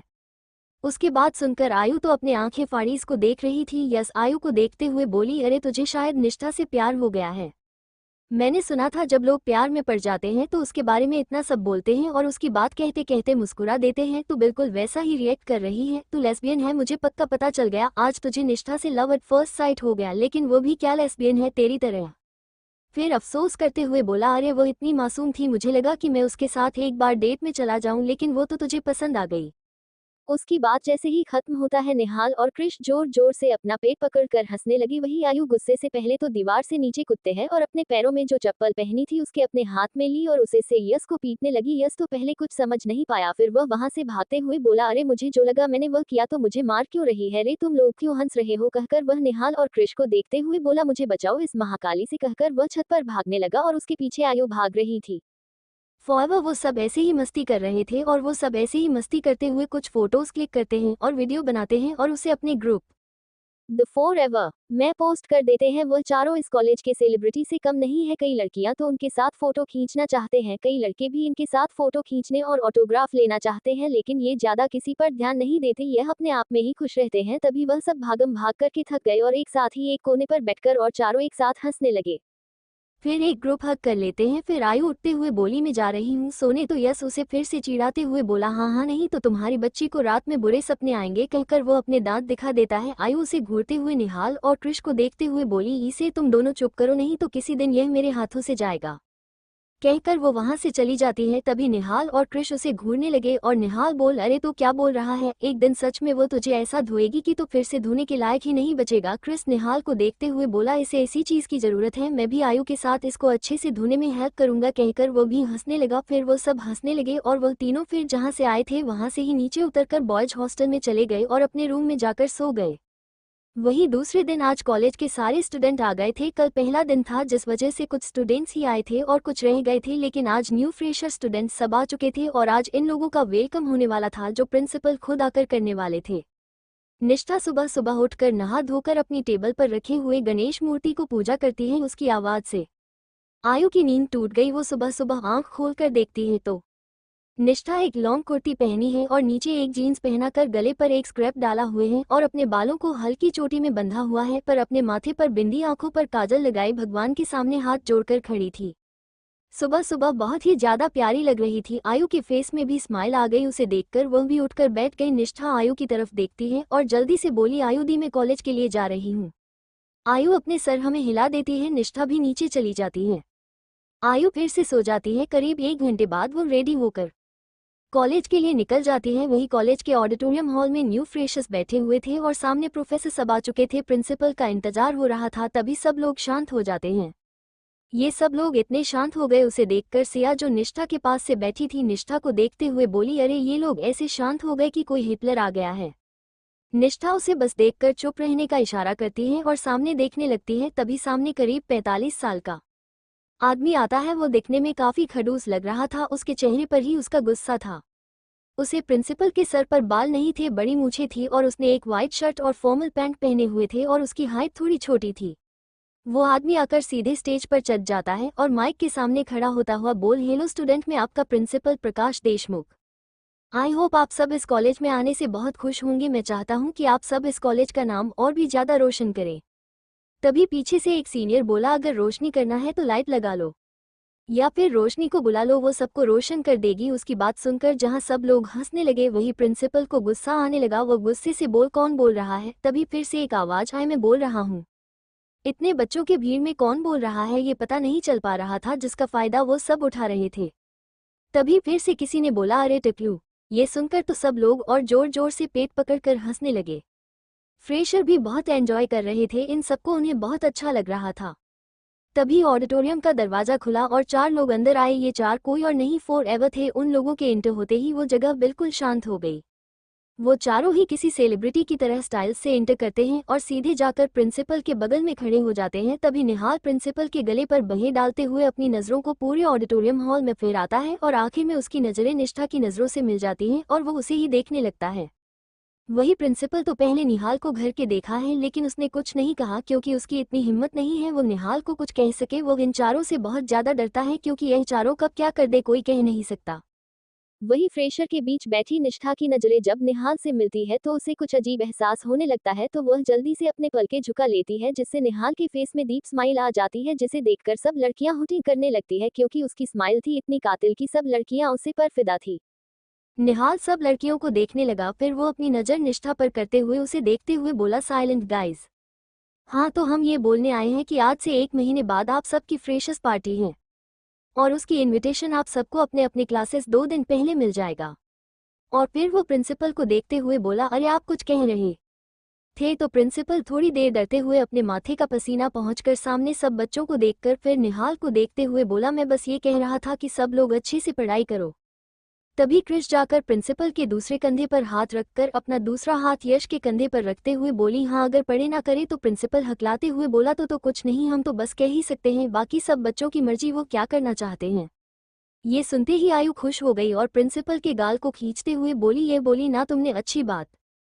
कहकर वो यश को हाई फाई दे देती हैं और वो सब लोग मुस्कुराने लगते हैं। वहीं वहां पर खड़े सब टीचर्स भी थोड़ी डरे हुए थे।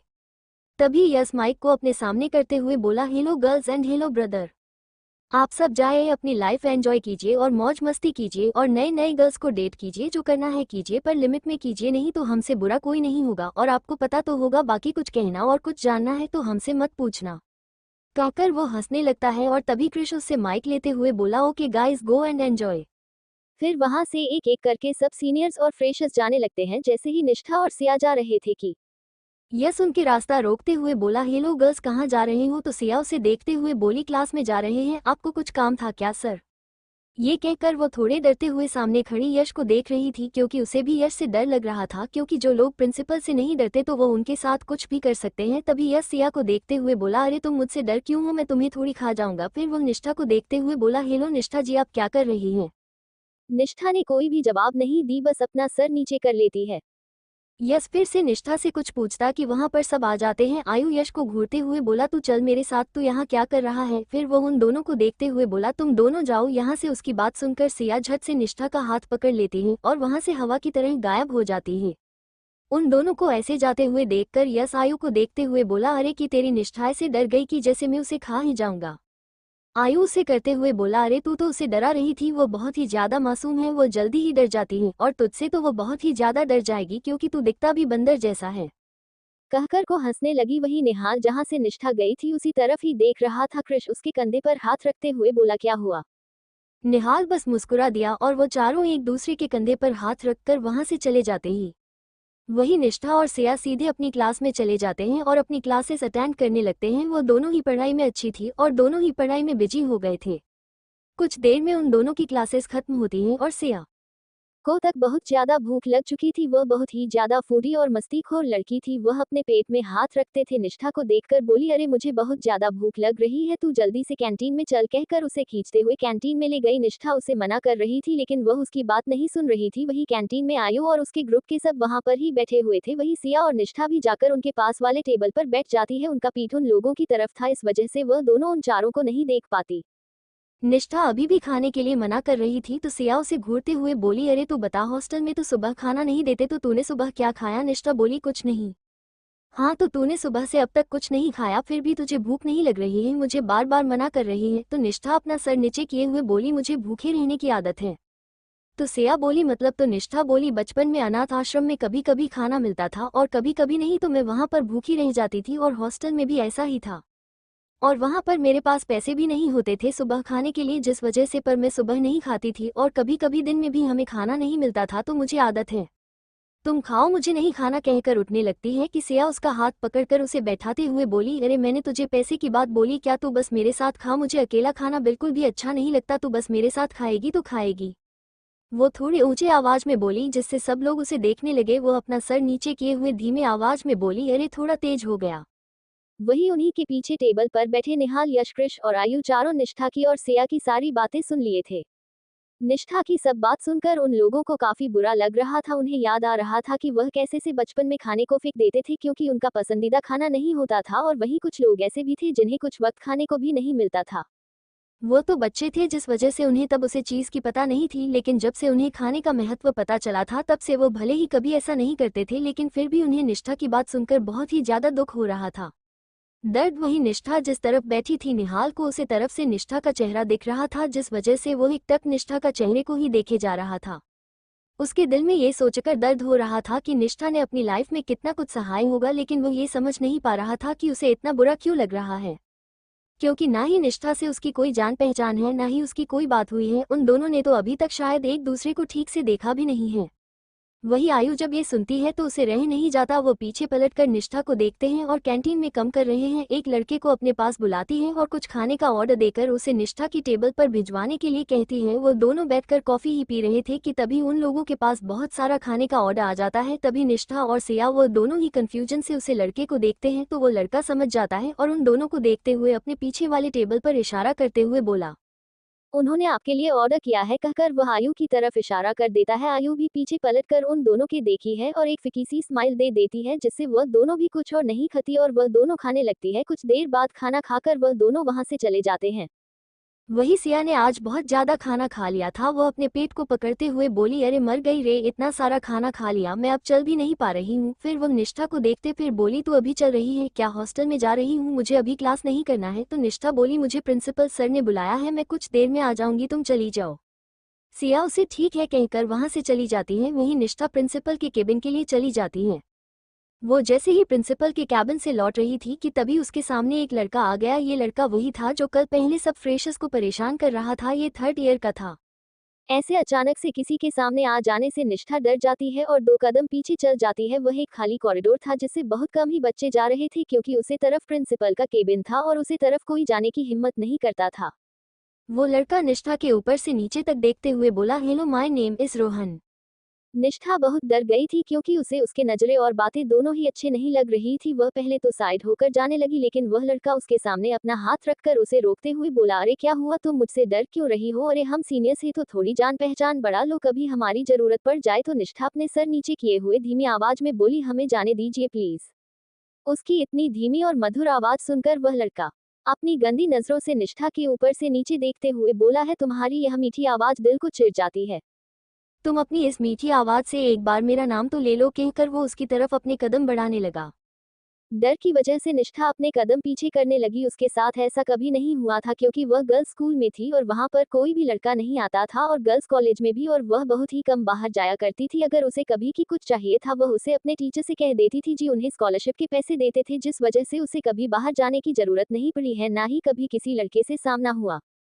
अभी उसे बहुत ज्यादा डर लग रहा था, उसकी आंखों में भी आंसू आ गए थे। वो अपने आवाज को और धीमे करते हुए डरते हुए बोली, प्लीज मुझे जाने दीजिए प्लीज। ये कहते हुए वह पीछे जाकर सीधे दीवार पर लग जाती है। उसे अब और ज्यादा डर लग रहा था क्योंकि वहां पर से जाने का कोई और रास्ता नहीं था। वही रोहन उसके पूरे करीब आ गया था और उसके दोनों तरफ अपना हाथ रखकर उसे ब्लॉक कर लिया था। निष्ठा अपने चेहरे को एक तरफ करते हुए अपनी आंखों को कसकर बंद किए हुए खड़ी थी और वो लड़का उसकी तरफ ही बढ़ रहा था, जिससे निष्ठा ने महसूस कर लिया था और उसे बहुत ज्यादा डर लग रहा था। वो डर से कांपने लगी थी। तभी एक तेज आवाज आई जिससे निष्ठा छत से अपनी आंखें खोल ली और सामने देखा तो वो लड़का जो रोहन था वो जमीन पर पड़ा हुआ था और साइड में निहाल खड़ा होकर उसे गुस्से से घूर रहा था। तभी निष्ठा की नजर में अपने साइड में खड़े हुए निहाल पर गई। उसे निहाल से भी काफी डर लग रहा था क्योंकि वो इस वक्त काफी ज्यादा गुस्से में लग रहा था। और वहीं जब रोहन गुस्से से सामने देखा है तो निहाल है तो वो एक पल के लिए डर जाता है और फिर खड़े होकर उसे देखते भी बोला, क्या है, मैं बस इससे बात कर रहा था, तुम्हें बीच में आने की कोई जरूरत नहीं थी। तो निहाल उसे घूरते हुए बोला, दूर से भी बात की जा सकती है और इस जगह पर तुम्हें क्या बात करनी है इससे। फिर वह उसे करीब जाते हुए उसे घूर कर अपनी उंगली दिखाते हुए बोला, इससे दूर रहो। कहकर वह गुस्से से निष्ठा को देखते हैं और उसके ऐसे देखने से निष्ठा काफी ज्यादा डर जाती है तो फिर से डर से कंपने लगती है। निहाल उसके करीब जाता है और उसका हाथ पकड़कर उसे अपने साथ खींचते हुए ले जाता है। निष्ठा बिना कुछ कह चली जाती है क्योंकि उसे पता चल गया था कि निहाल ने उसे बचाया था, जिस वजह से उसने उसे नहीं रोका और वह इतने गुस्से में था कि वह चाहकर भी उसे नहीं रोक सकती थी। निहाल उससे कुछ दूर सामने ही बने एक क्लासरूम के अंदर ले जाता है और उसे ले जाकर सामने खड़ा कर देता है और खुद हाथ बंधे उसे घूरने लगता है। निष्ठा अपना सर नीचे किए हुए थे और वह अभी भी डर से कांप रही थी। निहाल जब उसे ऐसे खुद से डरता हुआ देखा है तो वह उसके करीब जाता है और उसे देखते हुए बोला, निष्ठा। निष्ठा के कानों में जैसे ही उसकी आवाज आती है और वह जब सुनती है कि वह उसका नाम ले रहा है तो पता नहीं क्यों निष्ठा को अपने दिल में हलचल महसूस होती है। वह अपने आंखों को ऊपर उठकर निहाल को देख रही थी। निहाल उसे देखते हुए बोला, डरो मत, सब ठीक है, कहकर उसके गाल पर हाथ रख देता है, जिससे फिर से निष्ठा डर जाती है। वो एक गहरी सांस लेता है और अपने हाथों को उसके गाल से हटाकर अपने बैग से पानी का बोतल निकालकर उसकी तरफ बढ़ते हुए बोला, इसे पी लो। निष्ठा जल्दी से उसके हाथों से बोतल ले लेती है और एक सांस में ही सारा पानी पी जाती है क्योंकि उससे काफी ज्यादा डर लग रहा था और जिससे उसे पसीने भी आ रहे थे। और वो जल्दी से पानी पीकर बोतल टेबल पर रखकर वहां से जाने लगती है तो निहाल उसके कलाइयों से उसे पकड़कर अपनी तरफ खींच लेता है, जिससे निष्ठा सीधे जाकर उसके बाहों में गिर जाती है। तो उसके कमर पर अपनी पकड़ मजबूत करके उसके अपने करीब कर लेता है। निष्ठा को जब भी महसूस होता है तो वह कसमसाने लगती है तो निहाल उसे देखते हुए बोला, तुम्हें क्या जरूरत थी वहां पर जाने की? तो निष्ठा अपना सर नीचे कर लेती है, उसे बहुत शर्मा रही थी लेकिन फिर भी उसने जवाब देते हुए बोला, मुझे प्रिंसिपल सर ने बुलाया था, इस वजह से मैं गई थी।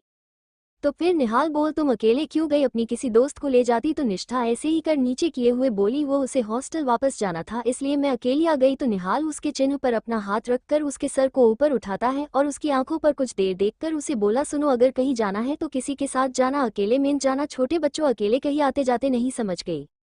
उसकी यह बात जैसे ही निष्ठा की कानों में पड़ी वो निहाल को देखने लगी और क्यूट सा फेस बनाते हुए बोली, मैं छोटी बच्ची नहीं हूँ। निहाल उसके नाक पर टाप करते हुए बोला, पता है। ये कहकर वो निष्ठा की आंखों में देखने लगा। निष्ठा भी अपने आंखों से उसे ही देख रही थी। उन दोनों की आंखों में एक अलग सा नशा था एक दूसरे को देखते वक्त। कुछ देर तक वो एक दूसरे को ही देखने लगते हैं, फिर निष्ठा जल्दी से अपने पाल के झुका लेती है और कशमशाते हुए धीमे आवाज में बोली, सर मुझे छोड़िए। उसकी आवाज से निहाल अपनी होश में आता है और वह निष्ठा को देखने लगता है। उसे निष्ठा के मुंह से अपने लिए सर सुनना बिल्कुल भी अच्छा नहीं लग रहा था। वह निष्ठा को देखते हुए बोला, मेरा नाम तुम्हें नहीं पता? तो वो अपना सर हमें हिला देती है। निहाल कॉलेज में इतना पॉपुलर है कि हर कई लड़की बस उसके ही बारे में बातें करती है और उसे अपने प्रिंस चार्मिंग मानती है। और निहाल के नाम सुन सुनकर निष्ठा का तो कान ही पक गए थे। लेकिन उसे नहीं लगा था कि निहाल से उसकी मुलाकात होगी और वो भी ऐसे। तभी निहाल उसे देखते हुए बोला, हाँ तो मुझे मेरे नाम से बुलाओ। निहाल भी वही बात की थी, लेकिन फिर भी निहाल का बोलने का तरीका और लहजा काफी अलग था, जिस वजह से उसे थोड़ा भी बुरा नहीं, ये गंदा नहीं लगा। और वह धीरे से अपना नजर उठाकर निहाल के चेहरे को देखते हैं और बोली, निहाल सर मुझे छोड़िए। उसकी मीठी आवाज पर अपना नाम सुनकर निहाल तो एक पल के लिए उसी में ही खो गया, लेकिन जब उसने फिर से सर सुना तो वह उसे ढूंढते हुए बोला, सिर्फ निहाल। तो निष्ठा अपने सर नीचे किए हुए बोली, निहाल। उसकी बात सुनकर निहाल मुस्कुराते हुए उसे छोड़ देता है और निष्ठा बिना एक पल रुके वहां से भाग जाती है। उसके वहां से जाते ही निहाल के फेस में एक बहुत बड़ी स्माइल आ जाती है और वह अपने दिल पर हाथ रखकर अपने दिल को सहलाकर बोला, आखिर तुझे तेरी ड्रीम गर्ल मिल गई निहाल।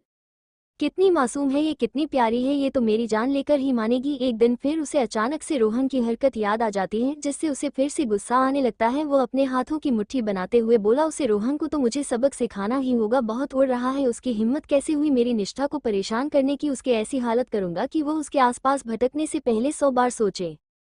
फिर से उसके सामने निष्ठा का वो मासूम और भोला चेहरा आ जाता है, जो उसके गुस्से को एक पल में ही गायब कर देता है। वो बोतल को अपने बैग में रखता है और वहां से सीटी मारते हुए चला जाता है और अपने दोस्तों के पास आ जाते हैं। वही आयु, यश और कृष्ण निहाल को ऐसे मुस्कुराते हुए और सिटी मारते हुए आते हुए देखते हैं, तो वह तीनों ही उसे देखने लगते हैं, क्योंकि निहाल के फेस पर एक अलग ही चमक थी। वह तीनों ही निहाल को देख रहे थे। तभी आयु उसे देखते हुए बोली, अरे निहाल क्या हुआ, तू इतना मुस्कुरा क्यों रहे हो?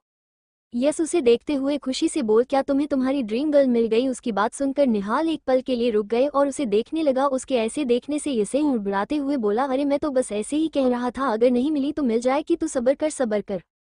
निहाल ने उसे कुछ नहीं कहा और वो सब फिर वहां से हॉस्टल के लिए निकल गए। लेट नाइट पार्टी आयु जैसे ही हॉस्टल के अंदर पहुंची वैसे ही उसे वेडन मिल गई। वो आयु को ऊपर से नीचे देखते हुए बोली, तुम्हें तुम्हारी नई रूममेट पसंद आई है ना? तो आयु उसे देखते हुए बोली, अगर पसंद नहीं होती तो वो यहाँ होती। जिससे वो वर्डन सपना आंटी थोड़ी हड़बड़ा गई और बोली, हाँ हाँ बात तो सही है। उन्हें याद था कि उसने पिछली वाली लड़की के साथ क्या किया था। उसने उसे लड़की के ऊपर एक बकेट कॉकरोच डाल दिया था, जिससे उसे लड़की की हालत इतनी खराब हो गई थी कि वो बेहोश हो गई थी और 2 दिन हॉस्पिटल में रही थी। जैसे ही उसने ने इस बारे में कंप्लेंट करना चाहा तो उससे भी एक कमरे में चूहों के साथ बंद कर दिया था। ये याद आते ही उधर से कम गई और बोली, ठीक है तुम जो, वो भी बहुत मासूम बच्ची है, उससे थोड़ा प्यार से बात करना। आयु से घूरते हुए वहां से चली जाती है। वो जैसे ही जाकर ऊपर पहुंचती है तो देखी है निष्ठा बैठकर पढ़ाई कर रही है। तो आयु जाकर अपने बेड पर फेल कर सोकर उसे देखते हुए बोरिंग आवाज में बोली, तुम पढ़ाई करते कर थकती नहीं हो क्या? जब देखो पढ़ाई करती रहती हो। तो पढ़ाई से अपनी नज़र हटाकर उसे देखते हुए गोली, हमारे पास कुछ और काम ही नहीं है करने के लिए, पढ़ाई करें और कॉलेज जाओ, यही तो हम करते हैं। आयु अपने कोहनी से अपने सर टिकाए उसे देखते हुए बोली, तुम कभी बाहर नहीं गई घूमने, फिल्म देखना या तो खाना खाने? तो निष्ठा अपने सरनामे हिलाकर बोली, हम कभी बाहर नहीं गए, हम सिर्फ अपने हॉस्टल में ही रहते हैं और जो भी कुछ जरूरत होती वो हमारी स्कॉलरशिप देने वाली मैम या हमारी वेडन हमें दे देती थी। उसके बाद सुनकर आयु तो आंखें फाड़े उसे देखने लगी, क्योंकि उसे यकीन नहीं हो रहा था कि निष्ठा ने कभी भी बाहर नहीं गई और कुछ भी नहीं देखा। वो अपने बेड से उठकर बैठ जाती है और निष्ठा को अपनी आंखें फाड़े देखते हुए बोली, क्या सच में आज की दुनिया में भी ऐसे लोग हैं जिन्होंने दुनिया नहीं देखी? फिर उसे देखते हुए बोले, तुम्हारे पास फोन तो है ना? तो निष्ठा अपना सर हमें हिला देती है और अपने बैग से अपना लैपटॉप और फोन निकलती है, जिसे देखकर आयु बोली, ओ तुम्हारे पास लैपटॉप भी है? तो निष्ठा वाली, हमने कॉलेज में टॉप किया था तो हमें लैपटॉप मिला था और हमारे प्रिंसिपल ने हमें गिफ्ट दिया था फोन। आयु बोली, तुम्हें फोन यूज करना तो आता है ना? तो निष्ठा अपना सर हमें हिला देती है। ऐसे ही वो दोनों कुछ इधर उधर की बातें करते हैं। फिर निष्ठा खाने के लिए ले आती है और वो दोनों खाना खा लेती है। खाना खाने के बाद ही आयु को अपनी खिड़की पर किसी के पत्थर मारने की आवाज आई, जिस निष्ठा तो काफी डर गई, लेकिन आयु समझ गई थी कि यह कौन है। वह बाहर खिड़की पे गई, निष्ठा भी उसके साथ खिड़की के पास चली गई। उसने देखा कि नीचे यश, निहाल और क्रिस खड़े थे और वह आयु और निष्ठा को ही देख रहे थे। निष्ठा झट से आयु के पीछे छुप गई क्योंकि उसने अभी एक टॉप और शॉर्ट्स पहने हुआ था और उसे ऐसे किसी लड़की के सामने जाने से अनकंफर्टेबल हुई थी। उन लोगों की खिड़की बहुत बड़ी थी जिस वजह से वह उन्हें साफ देख पा रहे थे, लेकिन खिड़की पर ग्रिल लगा हुआ था। लेकिन आगे जो हुआ जिसे देखकर निष्ठा की आंखें फटी की फटी रह गई। आयु ने एक झटके से उसे ग्रिल को बाहर निकाला और साइड पर रख दिया और उन तीनों को घूरते हुए बोला, क्या है? तो इधर से यश चिल्लाते हुए बोला, चल पार्टी करने चलना है। उसकी चिल्लाने की आवाज से उनके नीचे और साइड वाले जो लड़कियां थे वो सब खिड़की से बाहर देखने लगी। वो लोग जब बाहर फुअवर के ग्रुप को देखते हैं तो उनकी आंखों में चमक आ जाती है। वो लड़कियां तो उन तीनों लड़कों को वही बस तारे जा रही थी और यह सब लड़कों के लिए नई बात नहीं थी, जिस वजह से उन्हें कुछ फर्क नहीं पड़ रहा था। लेकिन निष्ठा जब सब लोगों को उन्हें ऐसे ताकते हुए देखते हैं तो उसे बहुत अजीब लग रहा था। वह आयु से धीरे से बोले, आप कहीं जा रहे हो? तो आयु से देखते हुए बोली, हाँ मुझे जाना होगा, तुम सो जाना। कहकर वह धीरे से उसे खिड़की से बाहर निकलती है और वैसे ही ग्रिल को पहले जैसे लगा देती है। निष्ठा तो आंखें फाड़े ये सब देख रही थी। तभी उसे महसूस हुआ कि कोई उसे काफी देर से देख रहा है, जिससे वो अपनी नजर नीचे करके देखने लगती है। निहाल की नजर उस पर ही थी। वो निष्ठा को ही बस एक टक देखे जा रहा था। जब निष्ठा उसकी नजर अपने ऊपर महसूस करती है तो उसे अपने दिल की धड़कन तेज होती हुई महसूस होती है, जिससे वो जल्दी से पर्दा करके खिड़की से चली जाती है। वही खिड़की के पास की चौड़ाई बड़ी थी और आयु को आदत थी, वो सब हर हफ्ते एक दिन मस्ती करने जाते थे। वही निहाल और कृष एक बुलेट पर बैठ जाते हैं और दूसरे बुलेट पर यश और आयु, क्योंकि उन सबको पता था आयु पीने के बाद आउट ऑफ कंट्रोल हो जाती है और ऐसे में उसकी गाड़ी चलाने देना मुश्किल है। यही हाल यश का भी होता है। लेकिन अभी वह होश में था, जिस वजह से वह आयु को ले जाता है और वह रेस करते हुए वहां से चले जाते हैं। स्पीड में बाइक चलाकर, जोर जोर से हॉर्न बजाकर, हुटिंग करके वह लोग रात में बहुत एंजॉय करते हैं और एक ढाबे पर रखकर वहां पर दारू और वड़ा पाव और कुछ और स्नैक्स खाते हैं। अब तक आयु और यश पूरी तरह से टल्ली हो चुके थे। आयु अपने हाथों पर दारू का बोतल लेकर चारों तरफ घूमते हुए बोली, सुनो गांव वालों, पता है कल मैं बहुत खुश थी और आज भी मैं बहुत खुश हूँ। तभी यश उसके पास जाकर उसे देखते हुए अपने लड़खड़ाते आवाज में बोला, हाँ तो तू खुश क्यों है? तो आयु उसे देखकर उसकी बलिया लेते हुए बोली, अरे तुझे पता है, तू जिससे मेरी बच्चा कहता है वह मुझे कल पहली बार दी बुलाई। शायद किसी ने मुझे पहली बार दीदी बुलाया, मुझे इतनी अच्छा लगा कि मैं तुझे बता ही नहीं सकती, पता है। ये कहते हुए उसकी आंखों में आंसू आ गए। यस उसे हक करते हुए बोला, अरे मुझे भी कोई दीदी बुलाओ। उसकी बात सुनकर आयु उसे खुद से दूर करते हुए बोली, अरे भाई तुझे मैं दीदी बुलाऊंगी, तू मेरी दीदी है। कहकर वो दोनों ही हंसने लगते हैं। लेकिन कृष हल्का नशा में था और निहाल भी हल्का नशा में था। वो दोनों ही आयु की मन की बात समझ पा रहे थे, क्योंकि उन्हें पता था आयु हमेशा से कितनी अकेली है और उसे हमेशा से ही किसी का प्यार का जरूरत था, लेकिन कोई भी उसका साथ नहीं दिया, जिस वजह से वो ऐसी हो गई थी। लेकिन उन्हें लग रहा था कि शायद निष्ठा के आने की वजह से उसकी लाइफ में कुछ चेंज हो रहा है। वो फिक्र करने लगी है उन तीनों के अलावा किसी और की। ऐसे ही वो चारों बहुत रात तक मजे करते हैं। फिर रात के करीब 2 बजे कृष यश को लेकर बॉयज हॉस्टल के लिए चला जाता है और निहाल आयु को संभालते हुए सीढ़ी की मदद से उसे खिड़की तक पहुंचा देती है। वो ये सब करते थे जिस वजह से उन्हें कोई भी परेशानी नहीं हुई थी। निहाल चढ़कर उसे ग्रिल को हटाता है और आयु को जैसे तैसे लेकर उसके बेड पर लेट देता है। आयु बिल्कुल टल्ली हो चुकी थी, उसे कोई भी होश नहीं था कि क्या हो रहा था। वही निहाल उसे लेटकर उसके ऊपर चादर डाल देता है। फिर वह जाने ही लगता है कि उसकी कदम रुक जाते हैं। वह पीछे पलटकर सोई हुई निष्ठा को देखा है। निष्ठा सोई हुई बिल्कुल किसी मासूम सी छोटे बच्चों की तरह लग रही थी। उसे ठंड लग रही थी, जिसे उसने अपने घुटनों को अपने सीने से छुपाए हुए अपने आप को हक करके सोए हुए थी, जिसे देखकर निहाल के फेस में एक स्माइल आ जाती है। वह मन ही मन बोला, छोटी बच्ची है बिल्कुल। और मुस्कुराते हुए उसके करीब गया और जो ब्लैंकेट नीचे पड़ा हुआ था उसे उठाकर उसे कवर कर दिया और झुककर उसके माथे को चूम लिया और वहां से चला गया। निष्ठा गहरी नींद में सोई थी, जिस वजह से उसे कुछ भी पता नहीं चला। वही निहाल हॉस्टल में चला जाता है और खुद भी जाकर सोने लगता है। अगली सुबह निष्ठा उठकर रेडी हो जाती है और पढ़ाई करके कुछ देर बाद अपने सब काम खत्म करके हॉस्टल से निकल जाती है कॉलेज की। और उसने 1-2 बार आयु को उठाने की कोशिश की, लेकिन आयु को देखकर लग ही नहीं रहा था कि वो आज उठने वाली है। उसने आयु के लिए नींबू पानी बनाकर रख दिया था, क्योंकि उसे आयु से बहुत ही ज्यादा शराब की बदबू आ रही थी, जिससे वो इतना तो समझ गई थी कि आयु ने बहुत ज्यादा शराब पी होगी। वो कॉलेज आ जाती है, अंदर जाती है, उसे सिया मिलती है। सिया उसके कंधे पर हाथ रखते हुए बोली, अरे तुम कहाँ जा रही हो? मेरे लिए तो थोड़ी देर रुक जाओ। निष्ठा पहले तो डर गई, फिर सिया को देखकर नॉर्मल होते हुए बोली, चलो जल्दी, क्लास के लिए लेट हो रहा है। ये कहकर वो तेज कदमों से चलने लगी। उसके पीछे सिया भी भागते हुए जा रही थी। वो दोनों जैसे ही क्लासरूम के बाहर पहुंचे तो क्लासरूम का नजारा देखकर उनकी आंखें फटी की फटी रह गई। क्लासरूम में वो जब प्रोफेसर था वो मुर्गा बनकर बैठा हुआ था और निहाल और क्रिश दोनों ही डेस्क पर बैठे हुए उसे प्रोफेसर को घूर रहे थे। जब निहाल और क्रिश की नज़र गेट पर पड़ी तो वो उन दोनों को अंदर आने का इशारा करते हैं। वो दोनों भी डरते हुए अंदर आ जाती हैं और पीछे वाली सीट पर जाकर बैठ जाती हैं। निहाल की नज़र आते ही निष्ठा से हट ही नहीं रही थी। उसने आज तक प्लाजो कुर्ती के साथ दुपट्टा पहना हुआ था, अपने बालों की हल्की गुथी हुई चोटी बनाई हुई थी, कानों में बड़े झुमके और आंखों में रोज की तरह लगी हुई हल्की काजल, माथे पर बिंदी बहुत प्यारी लग रही थी। तभी कृष्ण निहाल को देखते हुए बोला, क्या बोल रहा है निहाल, इसका क्या किया जाए? तो वो बोला, तू जो कर सकता है कर। फिर वो सब स्टूडेंट्स को देखते भी बोला, अरे बच्चों तुम बताओ क्या किया जाए इसका।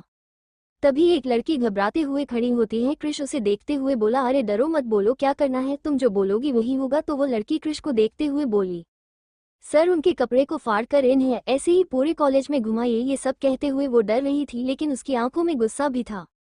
उसकी बात सुनकर कृष और निहाल दोनों के ही फेस में डेविल स्माइल आ जाती है और वो दोनों ही घूर कर उसे प्रोफेसर को देखने लगती हैं। वो प्रोफेसर जो पहले से ही डरा हुआ था, उसे लड़की की बात सुनकर वो और भी ज्यादा डर जाता है। वही सिया और निष्ठा कुछ समझ नहीं पा रही थी कि सामने क्या हो रहा था, उन्हें भी ज्यादा डर लग रहा था। तभी सिया अपने साइड वाले लड़के से पूछते हुए बोली, अरे ये क्या हो रहा है? तो वो लड़का बोला, इस प्रोफेसर ने इस लड़की के साथ बदतमीजी की थी और इस प्रोफेसर की बुरी किस्मत उसे वक्त ही निहाल सर और कृष सर वहां पर आ गए और फिर तो देखो मुर्गा बनाकर बैठा हुआ है। फिर वो लड़का बोला, शायद नया प्रोफेसर है वो भी और उसे शायद पता नहीं है इस कॉलेज के बारे में। तो सिया उसे देखते हुए बोली, तुम्हें पता है इस कॉलेज के बारे में? तो वो लड़का अपने कॉलर को सही करते हुए बोला, अपनी ग्रेजुएशन यहीं से कंप्लीट किया है और मैं सबके बारे में अच्छे से जानता हूँ। कहकर वो स्टाइल से सिया को देखने लगा और सिया मुंह बना लेती है।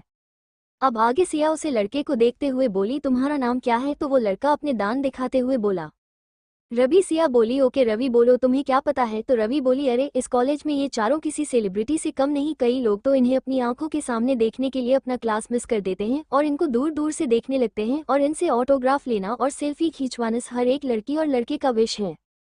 फिर वो अपने दांत दिखाते हुए बोला, मेरा भी निष्ठा भी उनके पास ही बैठी थी जिस वजह से वह भी सब कुछ सुन पा रही थी। तभी सिया बोली, ओके लेकिन अब इस प्रोफेसर के साथ क्या होगा? क्या सच में इसके कपड़े फाड़ देंगे और उससे पूरे कॉलेज में घुमाएंगे? तो रवि बोला, पता नहीं लेकिन मुझे तो इंतजार है आयु मैम का। सिया बोली, क्यों? तो रवि बोला, तुम्हें नहीं पता सब लड़के लड़कियां उनसे काफी डरती हैं। अगर सबसे ज्यादा डेंजरस उनके ग्रुप में कोई है तो वह है आयु। अगर उन्हें पता चला कि इस प्रोफेसर ने क्या किया है तो उसकी हालत इतनी बुरी होगी कि वो किसी को मुंह दिखाने के लायक ही नहीं रहेगा। उसकी बातें सुनकर सिया भी अपनी आंखें बड़ी बड़ी करके उसे देखने लगी। उसे भी आयु डर लगता था क्योंकि आयु हमेशा रूड रहती थी। तभी सब लोगों ने देखा कि निहाल उसे प्रिंसिपल को कॉलर से पकड़ वहां से ले जा रहा था और उसके पीछे ही कॉलेज के सारे बच्चे चले गए और सब जाकर कैंपस में झुंड होकर खड़े हो गए। कैंपस उसके बीचों बीच जो एक स्टेज था उसे पर ही उसे प्रोफेसर को खड़ा किया हुआ था। वो तो डर से कांप रहा था। तभी जब उसकी नज़र कॉलेज के गेट पर पड़ी तो वो प्रोफेसर डर कर अपने पेट ही गीली कर दिए हैं, जिससे सब स्टूडेंट वहां देखने लगे। वहां पर आयु आ रही थी और उसके साथ ही वो चारों एक साथ एंट्री कर रहे थे क्योंकि निहाल और कृष उन दोनों को लेने गए थे। वो सब जाकर स्टेज के ऊपर खड़े हो जाते हैं। निहाल प्रोफेसर को डिस्गस्टिंग लुक देते हुए बोला, अरे भाई तुझे कंट्रोल नहीं हुआ? अगर बोलना तो हम तुझे बाथरूम छोड़ देते, हम इतने भी बुरे नहीं हैं। तो आयु उसके कंधे पर हाथ रख कर बोली, क्या फर्क पड़ता है ना, जो कुछ देर बाद होने वाला था वो पहले ही हो गया। कहकर वो एक दूसरे को हाई फाई देते हैं, फिर चारों ही हंसने लगते हैं। वही सब लड़कियां और लड़के खड़े होकर वो सब देख रहे थे। उन्हें डेस्परेटली इंतजार था कि आगे क्या होने वाला है। तभी वो चारों वहां पर साइड में रखे चेयर्स पर बैठ जाते हैं और निहाल बोला, अच्छा प्रोफेसर साहब अपने कपड़े तो उतारिए, वैसे भी आपकी हरकत से वैसे ही खराब हो गया है। वो प्रोफेसर अपनी नज़र झुकाकर अपने सारे कपड़े उतारने लगता है। उसे पता था कि उसने गलत जगह पंगा लिया है। उसने इस कॉलेज में इन चारों के बारे में सुना था लेकिन उसे नहीं लगा था कि ऐसा कुछ होगा। अब तक प्रोफेसर और बाकी मैम और सर भी आ चुके थे लेकिन सब वैसे ही खड़े होकर तमाशा देख रहे थे। वो प्रोफेसर अपना सारा कपड़ा उतार देता है। वो सिर्फ एक अंडरगारमेंट में वहां पर खड़ा था। सब लोग उसकी वीडियो बना रहे थे। तभी वो स्टेज पर उसे लड़की को बुलाते हैं जिसके साथ प्रोफेसर ने बदतमीजी की थी और उसे थप्पड़ मारने के लिए बोलते हैं। वो लड़की पहले तो डर जाती है लेकिन फिर हिम्मत करके उसका फेस पर को 2-4 थप्पड़ मार ही देती है। फिर उसे वैसे ही धूप में खड़ा किया हुआ था। सब लोग वहां से चले गए थे, सिर्फ आते जाते हुए स्टूडेंट उसे देख रहे थे। वो आदमी की हालत बहुत खराब हो गई थी लेकिन उसकी 1 इंच भी हिलने की हिम्मत नहीं थी। वहीं दूसरी तरफ वो चारों कैंटीन में बैठकर खाना खा रहे थे और आयु अपने सर पर हाथ रख कर बैठी हुई थी और उसके साथ यश भी। उन दोनों का ही सर में दर्द था लेकिन आयु का थोड़ा कम था क्योंकि उसने निष्ठा का रखा नींबू पानी पी लिया। तभी आयु को थोड़ा नॉर्मल देखकर सब उसे देखने लगी क्योंकि आयु की हालत बहुत खराब होती थी।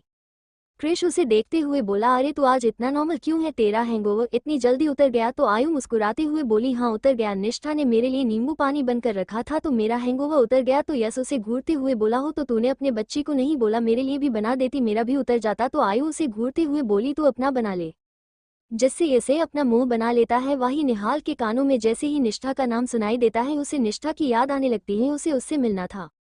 वो उन सबको कुछ बहाना बनाकर वहां से निकल जाता है। वहीं निष्ठा लाइब्रेरी में बैठी हुई थी। यह एक बहुत बड़ी लाइब्रेरी थी और एक कॉलेज के लास्ट साइड में थी जिससे बच्चे शांति से पढ़ कर सके। लेकिन यहाँ पर पढ़ाई के साथ साथ और बहुत कुछ भी होता था जिनका पता निष्ठा को नहीं था। वो बस चुपचाप पढ़ रही थी। वही सिया रवि के साथ पूरे कॉलेज घूमकर उसे सब बातें जानने की कोशिश कर रही थी। निष्ठा को वहां पर कुछ देर बाद थोड़ी अजीब लगने लगा क्योंकि वहां से कोने से कुछ आवाज में आ रही थी जो बहुत ही अजीब थी। वो वैसे ही पढ़ रहे थे, उसके साथ कुछ और बच्चे हैं जो पढ़ रहे थे और उनके पीछे कोने के साइड ही बहुत बड़ा बड़ा बुक शेल्फ रखा हुआ था जिसके अंदर बहुत सी बुक्स रखी हुई थी। बाकी और लोग जो पढ़ रहे थे उन्हें शायद पता था कि यहाँ पर क्या होता है, जिस वजह से वो ग्रीन होकर अपनी पढ़ाई कर रहे थी। लेकिन उसे अजीब लग रहा था। तभी वो धीरे से उठती है और जहाँ से आवाज आती है वहां से अपने धीमे कदमों से चलकर जाती है। वो जिस जगह पर खड़ी थी उसके सामने ही एक बहुत बड़ा बुक शेल्फ, उसके पीछे से ही आवाज आ रही थी। उसे थोड़ा डर लग रहा था क्योंकि उसे जगह पर हल्का अंधेरा था और लाइट भी नहीं पड़ रही थी।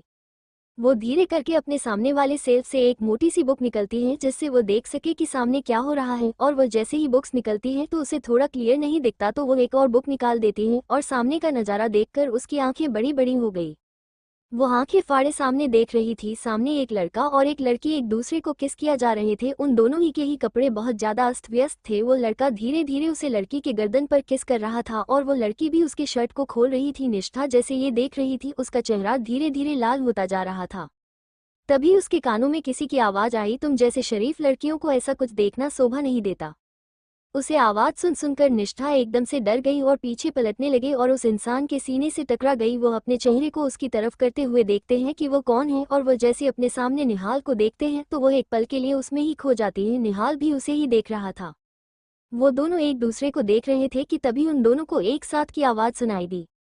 वो कपल्स थे, उनमें से वो लड़की बोल रही थी, बेबी धीरे कह के वो आहें भर रही थी। वो लड़का उसे देखते हुए बोला, नो बेबी। जब उन दोनों के कानों में उनकी ऐसी आवाज आई तो वो दोनों अपने होश में आ गए और निष्ठा को इतना शर्म आ रही थी कि वो पीछे पलटकर उसे आवाज की तरफ देख ही नहीं पा रही थी। वापस अपने सामने अपने सर उठाकर निहाल को ही देखे जा रही थी लेकिन उसका चेहरा धीरे धीरे लाल हो रहा था। निहाल बस उसके लाल गाल को देख रहा था। उसे उसके लाल गाल बिल्कुल किसी चेरी की तरह लग रहे थे। तभी निहाल की नज़र सामने उन दोनों कपल्स पर गई जो अभी एक दूसरे में खोए हुए थे। जब निष्ठा निहाल की नज़र को देखते हैं तो वह झट से जो बुक उसने पकड़ी हुई थी उसे उस सेल्फ में रख देती है जिससे दूसरी तरफ जो हो रहा है उसे पता नहीं चला। जिससे निहाल निष्ठा को देखने लगा तो निष्ठा उसे दूर होके बोली, ऐसे किसी को प्राइवेट मोमेंट्स को देखना अच्छा नहीं होता। कहकर वो वहां से जाने लगी कि निहाल उसका हाथ पकड़कर अपनी तरफ खींच लेता है जिस निष्ठा जाकर सीधे उसके सीने से टकरा जाती है और अपना दोनों हाथ उसके सीने पर रख देती है और अपने आंखों को कसकर बंद कर लेती है। निहाल बस उसके चेहरे को देखे जा रहा था। वो उसे सारे जहां से मासूम लड़की लग रही थी। निष्ठा अपने आंखें खोलकर निहाल को देखने लगी। उसकी आंखों में डर साफ दिख रहा था जिससे निहाल को अच्छा नहीं लगा। वो नहीं चाहता कि निष्ठा उसे डरे जिस वजह से वो एक झटके मिनिस्टर को छोड़ देता है। निष्ठा को जब उसे खुद पर उसकी पकड़ ढीली महसूस होती है वो झट से उसे दूर हो जाती है और जाने लगती है। तभी उसका पर बुक सेल्फ के नीचे लग जाता है और वो गिरने लगती है। जब निहाल दिखता है को वो गिरने वाली है तो झट से उसे पकड़ने के लिए वो भी उसके पास आ जाता है लेकिन वो उसे पकड़ पता कि वो दोनों ही नीचे गिर जाते हैं और निहाल जल्दी से उसके सर के पीछे अपने हाथ रख देता है। लेकिन इन सब में उन दोनों के लिप्स आपस में हल्के से टच हो जाते हैं जिससे उन दोनों की ही आंखें बड़े बड़े हो जाती हैं। कुछ बुक्स भी उनके ऊपर गिर गई थी और उन दोनों की बॉडी आपस में टच हो रही थी। वही निहाल को ये फील हो रहा था कि निष्ठा की बॉडी कितने सॉफ्ट है। जो उसे बेचैन कर रही थी वो झट से उसके ऊपर से उठ जाता है। निष्ठा तो बहुत बने वैसे नीचे पड़ी हुई थी, उससे कुछ समझ ही नहीं आ रहा था। तभी निहाल उसकी तरफ अपने हाथ बढ़ाते हुए बोला, क्या नीचे सोने का इरादा है? निष्ठा उसकी आवाज से होश में आए और उसके हाथ पर अपने हाथ रख दिया तो निहाल उसे ऊपर खींच लेता है और जो बुक्स नीचे गिरी हुई थी उसे वो दोनों मिलकर उठा देते हैं और साइड में सेल्फ पर रखने लगते हैं। तभी फिर उन दोनों की नज़र उन कपल पर गई जो अभी भी अपने आप में ही बिजी थे। वो लोग इंटीमेट नहीं हो रहे थे लेकिन उनकी हरकतें बहुत ही ज्यादा वाइल्ड थी और उनके गिरने पर भी और बुक सेल्फ से बुक गिरने पर भी उन दोनों को होश ही नहीं था। निहाल बुक रखते हुए निष्ठा को देखा है जो उन लोगों को देखकर अपनी नज़र नीचे कर बुक्स रख रही थी। निकला अपने आप से ही बोला, माई चेरी चीक्स। जब मैं तुम्हें प्यार करूंगा ना तो मैं भी पूरी दुनिया को भूल जाऊंगा, सिर्फ तुम्हें ही अपने करीब रखना चाहूंगा। फिर वो अपने आप के सर को झटकते हुए बोला, निहाल तू ये क्या सोच रहा है, अभी उसमें बहुत टाइम है, पहले मेरी इस ड्रीम गर्ल को पटाना पड़ेगा, फिर ही कुछ बात आगे बढ़ेगी। और इसे देखकर लगता नहीं है कि यह इतनी आसानी से पटेगी। फिर उसे उन दोनों के आपस में लिप्स टच होने की याद आती है। वो अपने होठों पर हाथ रखकर बोला, इतनी भी मुश्किल नहीं है। वही निष्ठा ने उसकी हरकत देख ली थी, उससे बहुत ज्यादा शर्म आ रही थी, उसके हाथ भी अचानक से अपने होठों पर चले जाते हैं। वही तभी उन दोनों की नजर एक दूसरे से मिलती है, जिससे वह दोनों फिर से एक दूसरे की आंखों में देखने लगते हैं। तभी निष्ठा को बहुत ज्यादा अजीब लगता है और वह वहां से चली जाती है। दोस्तों की नाराजगी अब आगे उसके जाने के बाद निहाल भी वहां से चला जाता है। ऐसे ही धीरे धीरे कॉलेज खत्म होने का टाइम आ गया, लेकिन अभी भी वो प्रोफेसर वैसे ही अपने अंडरगारमेंट पहने वैसा ही खड़ा हुआ था। भूख और प्यास से और गर्मी से आखिरकार वो बेहोश हो गया। उसके बेहोश होने के बाद कॉलेज के स्टाफ उसे मेडिकल रूम ले गए। उसे कॉलेज से सस्पेंड कर दिया गया और ब्लैकलिस्ट कर दिया गया, जिससे वो किसी भी कॉलेज पर नहीं पढ़ा सकता। उसकी पूरी करियर ही खत्म कर दी थी। और कॉलेज अथॉरिटीज ने भी उसके खिलाफ पुलिस कंप्लेंट करवाए थे, क्योंकि एक बहुत बड़ा कॉलेज है, अगर इसी कॉलेज में इसे हरकतें होने लगी तो कोई यहाँ पढ़ाई करने नहीं आएगा और कॉलेज के रेपुटेशन पर बहुत ज्यादा फर्क पड़ सकता है, क्योंकि कॉलेज में बहुत बड़े बड़े ट्रस्ट इसमें इन्वेस्टमेंट किया हुआ था और वो उन सबको नाराज नहीं कर सकते। और सबसे बड़ा इन्वेस्टमेंट तो निहाल सिंघानिया के फैमिली से हुआ था, तो वो उसकी बात को कभी भी ना कर नहीं सकते थे। वही सिया तो आज बहुत खुश थी, उसने रवि के साथ मिलकर कॉलेज के बारे में और उन चारों के बारे में बहुत सी बातें जान ली थी और वो काफी इम्प्रेस हो चुकी थी उन चारों से। उन्हें उन सबके साथ एक बार फोटो तो खींचनी थी। उसे अब तक नहीं पता था कि आयु निष्ठा के साथ रहती है। आज उसने प्लान किया था कि रात में निष्ठा के हॉस्टल रूम में जाएगी और उसके साथ पढ़ाई करेगी और उसे उन चारों के बारे में बहुत सारी बातें करेगी, क्योंकि उसके पेट में कोई भी बात नहीं रहती थी। उसे तो रुका नहीं जा रहा था कि वो कब जाकर निष्ठा को सब बातें बताएं, क्योंकि निष्ठा भी बिना कुछ सवाल कर उसकी सब बातें सुन लेती थी। निष्ठा अपने कमरे में आ चुकी थी, उसे बार बार लाइब्रेरी का हर सीन याद आ रहा था, जिससे उसे बेचैनी हो रही थी।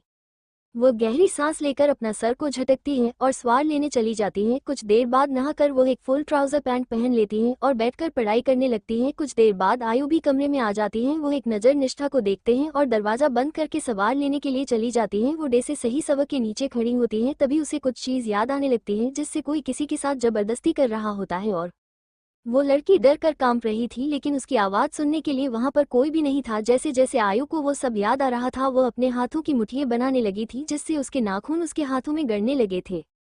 जिससे अब उसे बहुत ज्यादा गुस्सा आ रहा था। वो गुस्से से एक पंच दीवार पर मार देती है, जिससे उसका हाथ पर चोट लग जाती है और खून बहने लगता है, क्योंकि उसने सीधे सबक के हैंडल पर ही अपना हाथ मार दिया था, जिससे उसे चोट लग गई थी। उसकी आंखें गुस्से से और दर्द से लाल हो गई थी। वो अपने हाथ को पकड़ लेती है, लेकिन खून बह रहा था, जिससे वह जल्दी से सोवर ऑफ करती है और जैसे तैसे टावल पहनकर बाहर आ जाती है। जैसे ही निष्ठा की नजर उसे पर पड़ती है तो वह चौंक जाती है। वह जल्दी से आयु के पास चली जाती है और आयु के हाथ को पकड़ते हुए बोले, आयु दी आपको क्या हुआ, आपके हाथों पर ऐसी चोट कैसे लगेगी, आप बाथरूम में गिर गई हो क्या। तो आयु बस उसे अपने लाल आंखों से देखकर अपना सर हमें हिला देती है, जिससे निष्ठा को लगा कि शायद वह बाथरूम में गिर गई थी, तो वह आयु को जल्दी से लाकर बेड पर बैठा देती है और अपने साइड के कबोर्ड से फर्स्ट एड बॉक्स निकलती हैं। वो हमेशा ही अपने साथ फर्स्ट एड बॉक्स लेकर चलती हैं, क्योंकि अगर उसे कभी चोट लग जाए तो वो किसी को बोल भी नहीं सकती, जिस वजह से वो उसे लेकर जाकर आयु पास बैठी हैं और उसके हाथ को डेटॉल से साफ करके फिर उसे पर बैंडेज लगा देती हैं। आयु बस एक तक उसे देख रही थी। पहली बार शायद कुछ सालों में उन तीनों के अलावा किसी ने उसकी फिक्र की थी। उसके आंखों में आंसू आ जाते हैं, लेकिन उसके चेहरे पर मुस्कान थी। वो झट से निष्ठा को गले लगा लेती हैं और अपने आंसू जब बह रहे थे उसे पोंछ देती हैं। निष्ठा भी उसे गले लगा लेती है। वो पहले तो चौंक जाती है, लेकिन उससे लग रहा था कि आयु को दर्द हो रहा है, जिस वजह से उसने उसे गले लगा लिया है। कुछ देर बाद वो दोनों एक दूसरे से दूर होते हैं। फिर निष्ठा आयु के हाथों को धीरे से पकड़ से अपने हल्के हाथों से सहलाते हुए उसे देखकर बोली, आयु दी आप चिंता मत कीजिए, आपकी हाथ जल्दी ठीक हो जाएगी। कहकर वो एक क्यूट सा स्माइल दे देती है। शायद उसने पहली बार स्माइल की थी, जिस आयु के फेस में भी न जाने कहां से एक स्माइल आ गई। वो तो निष्ठा के स्माइल में खो ही गई थी। तभी निष्ठा की नज़र आयु के बालों पर पड़ी, जिससे पानी टपक रहा था और बेड गीला हो रहा था, और उसकी हालत पर तो वो जल्दी से एक टॉवल आती है और वायु के बालों उसे सुखाने लगती है। आयु बस वैसे ही बैठे निष्ठा जो कर रही थी उसे देख रही थी। कुछ देर बाद उसके बाल को सुखाने के बाद निष्ठा बोली, दी आप कपड़े पहन लो, मैं आपके लिए और मेरे लिए खाना लेकर आता हूँ। कहकर वह मुस्कुराते हुए नीचे चली जाती है। वह जैसे ही नीचे कैंटीन में पहुंची और खाना लेकर जा ही रही थी कि सिया उसे पीछे से बुलाते हुए बोले, अरे निष्ठा रुक जा। फिर वह उसके पास जाकर उसे देखते हुए बोली, चलना, मुझे तुझे बहुत सारी बातें बतानी है, चल हम तुम्हारे कमरे में चलते हैं और बात करते हैं। तभी उसकी नजर निश्चय के हाथों में 2 थाली पर गई तो वह उसे देखते हुए बोली, तुझे देखकर लगता नहीं कि तू 2 जन का खाना खा रही है, तो ये खाना किसके लिए है? निष्ठा उसे देखते हुए बोली, मेरे रूममेट। उसने जानबूझकर यह वह नहीं बताया कि आयु उसके रूममेट था, क्योंकि उसे पता था कि सिया का कुछ भरोसा नहीं, वह कुछ भी कर सकती है। उसने देखा था कि आज सिया कितनी एक्साइटेड से 4 एवर्स के बारे में सुन रही थी। उसे लग रहा था कि वह जरूर उससे मिलने की जिद करेगी और वह अभी आयु के पास उसे नहीं ले जाना चाहती थी, जिससे वह बोली, हम कल कॉलेज में बात करें, मेरी तबीयत थोड़ी ठीक नहीं है। जिससे सिया का चेहरा उतर गया। उसे निष्ठा से बहुत सारी बातें करनी थी, लेकिन निष्ठा की ऐसी बात सुनकर उसने भी कुछ नहीं कहा, क्योंकि उसे लगा कि सच में उसकी तबीयत खराब होगी, जिस वजह से वह भी सर हमें हिलाकर अपने रूम की तरफ चली जाती है और निष्ठा भी एक गहरी सांस लेकर ऊपर चली जाती है। वो ऊपर जाकर खाने को टेबल पर रखती हो दरवाजा लॉक कर देती है। फिर वो अपने हाथ में आयु का खाने का प्लेट लिया आयु के सामने बैठ जाती है। आयु जो अपने दूसरे हाथों से फोन यूज कर रही थी, वो निष्ठा को देखते हुए बोली, क्या हुआ? निष्ठा बिना कुछ कहे अपने हाथों में खाने का निवाला लिए उसकी मुंह की तरफ बढ़ा देती है, जिसे आयु उसे देखने लगती है। तो निष्ठा मुस्कुराते हुए बोली, आपके हाथों में चोट लगी है ना, तो आप कैसे खाओगे? इतना कहकर मुंह की तरफ निवाला कर देती है। आयु भी अपना मुंह खोल देती है और खाने लगती है। ऐसे ही निष्ठा आयु को खाना खिला रही थी कि तभी आयु को फोन बजता है। वो फोन उठाकर कान में देती है। दूसरी तरफ से क्रिश बोला, क्या हाल चाल, तू ठीक है ना? उन्हें पता था कि आयु जरूर परेशान होगी या गुस्से में होगी, जिस वजह से ही उसने उसे कॉल किया था। वो तीनों आयु को अच्छे से जानते थे और उसके सारे बात को भी। आयु हल्के से मुस्कुराते हुए बोली, हूँ मैं ठीक हूँ, मुझे क्या होगा? उसकी हल्की आवाज सुनकर वो तीनों ही एक दूसरे को देखने लगे, क्योंकि दूसरी तरफ फोन स्पीकर पर था और कृष के एक तरफ निहाल और दूसरी तरफ यश था। तभी उधर से निष्ठा की मीठी आवाज आई, दी अब बाद में बात कर लेना, पहले खा लीजिए, अपना मुंह खोलिए। वहीं जहां निहाल निष्ठा कितनी मीठी आवाज सुनकर उसी में ही खो गया था, वहीं क्रश और यश कंफ्यूज थे।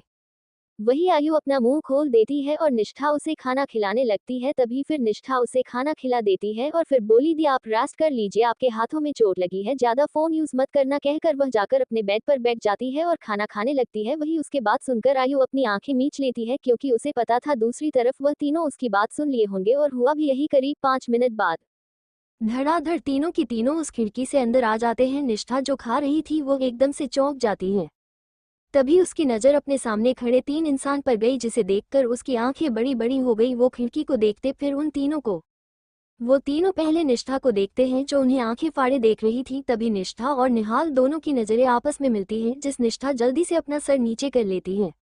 वो तीनों फिर आयु को देखने लगते हैं। आयु वेन से ही बैठी हुई थी, उसे पता था ये होने वाला होगा, जिस वजह से वो नहीं सोई थी। तो वो तीनों ही आयु के पास जाकर बैठ जाते हैं। कृष घूरते हुए उसके हाथ को पकड़ते हुए बोला, तुझे चोट लगी है, तूने हमें बताया भी नहीं। निहाल जाकर उसके बगल में बैठते हुए बोले, कैसी लगी तुझे चोट? यह साइड से चेयर लाकर उसके सामने बैठने पर बोला, तूने किसी से लड़ाई की क्या?